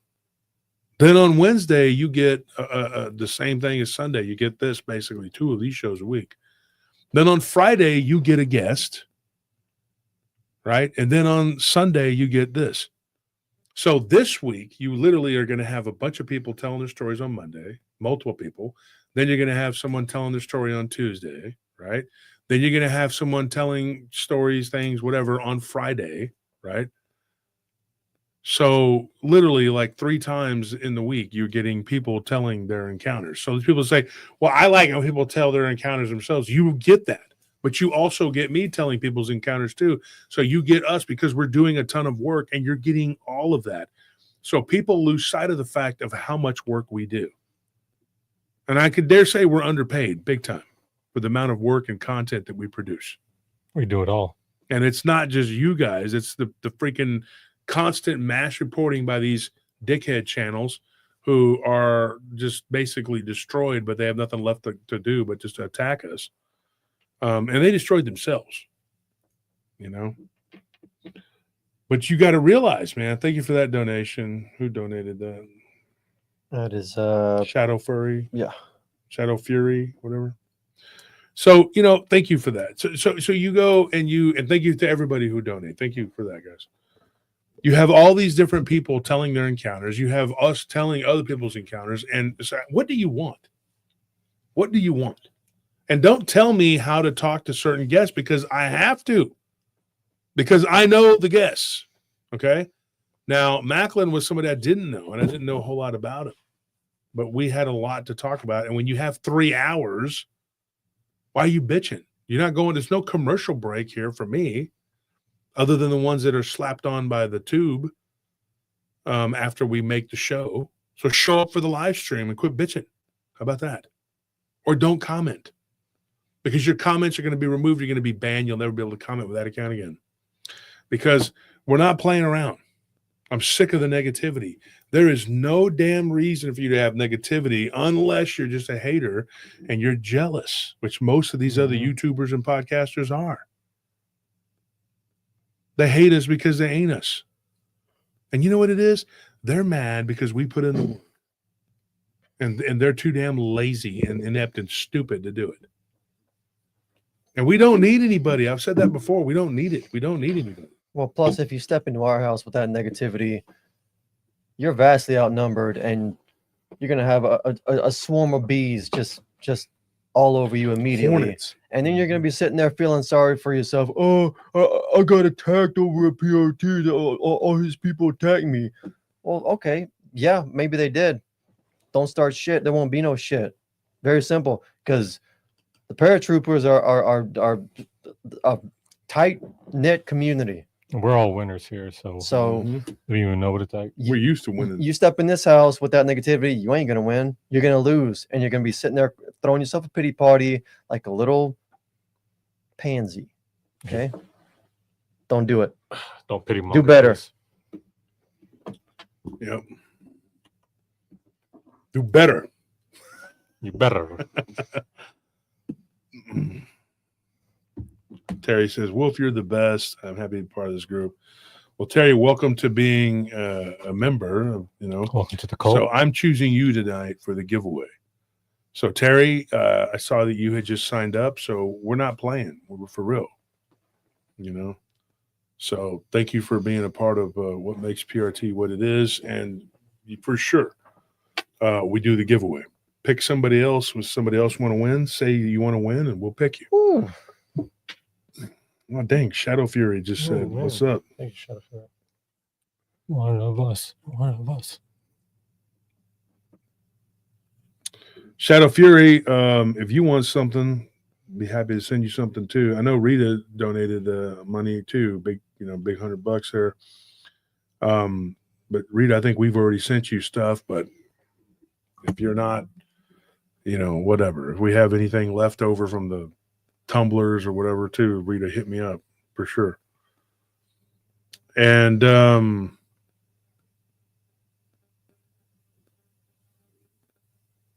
thank you, Alan. That sounds like a real compliment. Yeah, and so I get these people that hate, but the truth is, man, you feel sorry for them because they're not.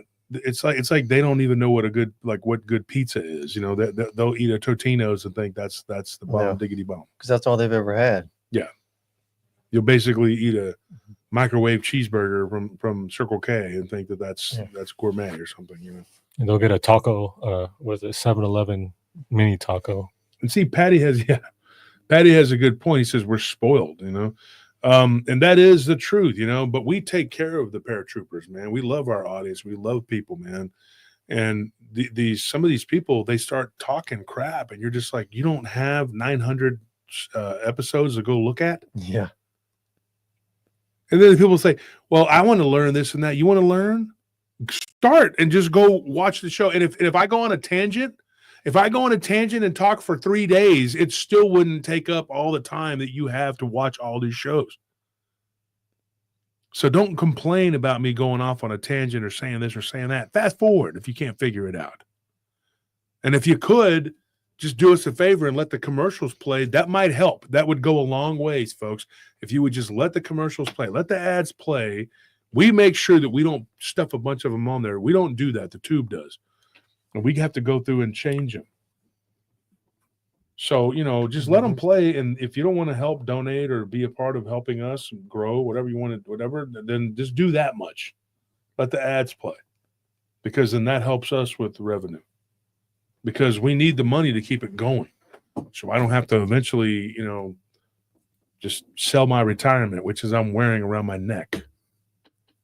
You think I'm playing? Rita, I think you're a Patreon member. You're going to be getting a tumbler anyway. Is Rita a Patreon member?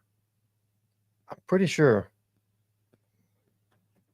Yeah, because we have to fulfill our obligation to $30, $40, $50 tier. And then from there, we'll go down.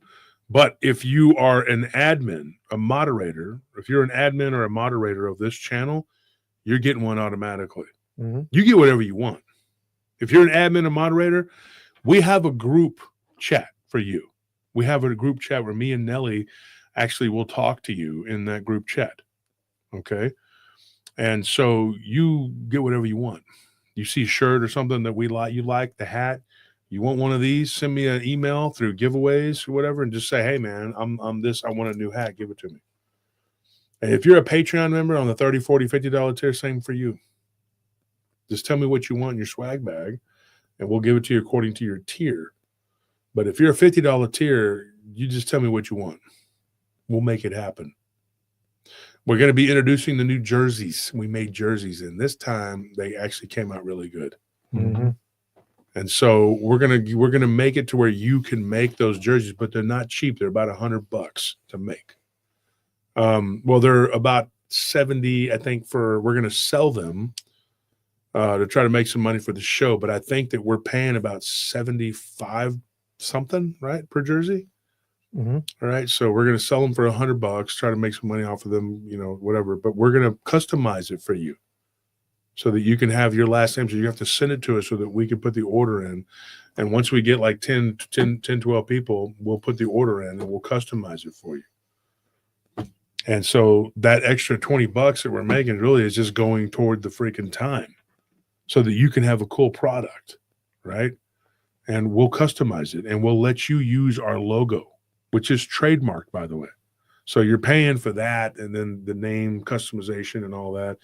And then, of course, you got to pay for the shipping because that's not something we're going to take on. So, and it'll be a great way to help support the show, but we're going to introduce those on, when are we going to do those? Wednesday?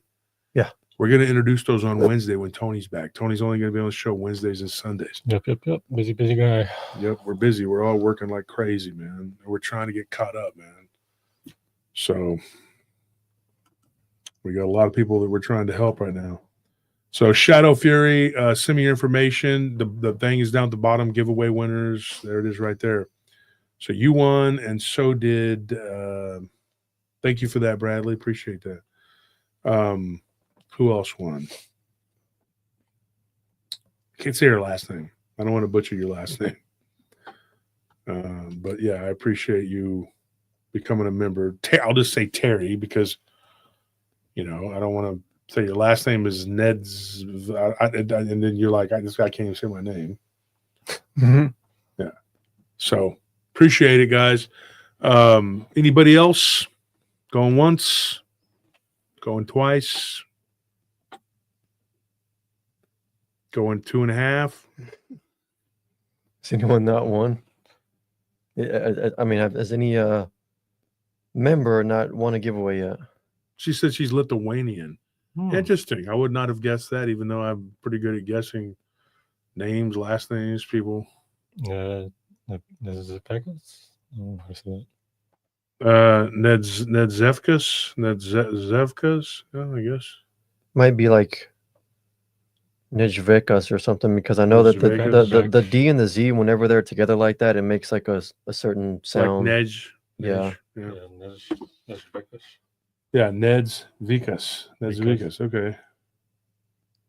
Yeah, Scorp, thank you for saying that. Lawrence, make sure you send your info. If you won over a month ago, man, and you haven't sent your info to the email address at the bottom of the screen that's scrolling, make sure you send it. Yeah, resend it because you should have. 8 figures, you've won? He says, haven't received my shirt. I did the email address, etc., and size. Okay. Because tomorrow, I think when we do the giveaway, it's going to be a lot of people. Yeah. So we got a big one to do tomorrow. And then you guys, Ash's Antics, pretty cool. I like the little logo there. But if you want to win, it's $5. You enter, it's $5 to be a member. And the main thing for us is just we want to give stuff away. We want to help you, win stuff and wear it, help advertise the show. You'll help us out and we'll help you out. And so that's basically what that is. All right, guys, I got to run. And this is crazy, but I got to go work. And then, yesterday I worked and we did a bunch of work, and then I had to go lift weights. I did legs, and get this. I was on that hack squat last night, and I was so tired. I went in there, and I told Anthony, I said, I don't think I'm going to be able to do more than 100 reps on this thing. I did 300. The point is not bragging. The point is this. You can achieve and do whatever you set your mind to. A lot of people believe that they can't do something. And I want to tell you something, folks. I love you guys so much. And I swear to you before my Holy Father, I shouldn't swear, I think I'm supposed to, but I promise you before my Holy Father that I love you guys. I really do. And even my enemies, I wish they would turn away from their wickedness and just be cool and do what is right. But that's up to them. But I want to see humanity prosper. I want to see people make it. And there's this thing. And it's your what do you want to call it? I don't want to sound like a cliche. It's not like it's your heart and soul. It's something else. It's an intangible in you. It's the God energy that God bestowed upon all of us. God created everything. Everything originally came from him. People argue about how it came to be, whether it was through evolution or someone created these people or created that. It doesn't matter who did what. The truth is the truth. God created all of us, created everything. Everything comes from the source. And he bestowed upon you all something, an intangible that can't be taught. And what that thing does is that helps you and allows you to do things that you would never think were possible. And I'm telling you this, if we are in a simulation, if we are in this matrix as we talk about, then there's ways to manipulate it. There's ways to change it and make it what you want it to be. Sometimes I know the matrix is messing with me, and it's like, oh, you're negotiating now? Here's the thing.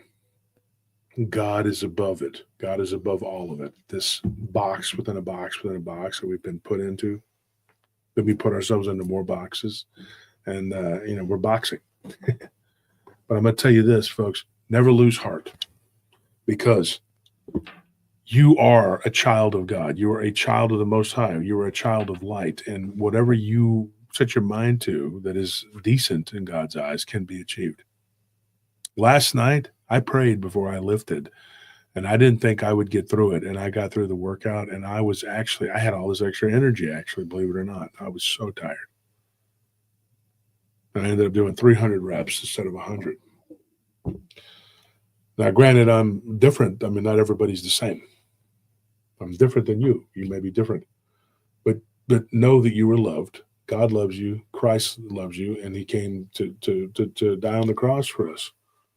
God allowed that. He sent his son. Think about the pureness and love of that. That he would let his son die for you. Now, I want you to stop and think and not be narcissistic. A lot of people are nowadays. But know that you're mortal and that you have flaws. But do this next time you're in the mirror and just say, hey, I know I'm loved. I know God loves me. I know Jesus died for me. He loves me. Praise be to the Holy Spirit. I'm somebody, and I can achieve great things, and I can do many, many things through Christ who strengthens me. And whatever I put my mind to that day, don't let the Archons and the Nephilim and their descendants, don't let the Hashatan take you down. Don't let their puppets, their meat puppets and their NPCs get you down. Yes, Yeshua, Jesus, he's there for you. Don't be discouraged. Don't lose faith. Things will work out. Things will be okay. You're going to be fine. God's got you. Because even if you pass away in this life, remember, death is but a threshold to another life. And that is the real reality. That's the true reality. That's where you're going to go to be with God, because Jesus says the only way to be with my Father is to be through me.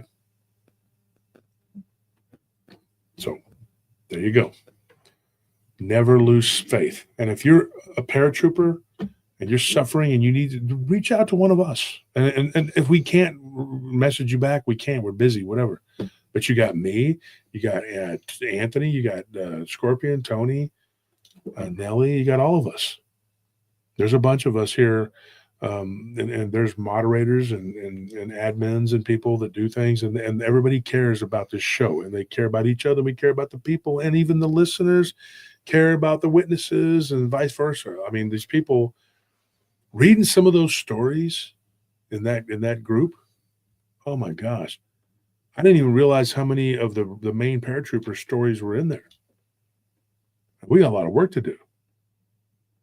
So pray for me, pray for my health. I got something I got to do on the 12th, in a week. And because I can't be going and dying. I got a lot of work to do. Okay. So I appreciate the prayers, appreciate the good thoughts and everything, good positive energy. We can use it, and pray that things keep getting better for us and for you. We'll stick together. Together we're strong, right? All right, guys. We'll see you tomorrow night. Tomorrow night we're going to have open lines again, and it's every Monday, and it's going to be awesome. And then Tuesday we finish up with Rachel, right? Yeah.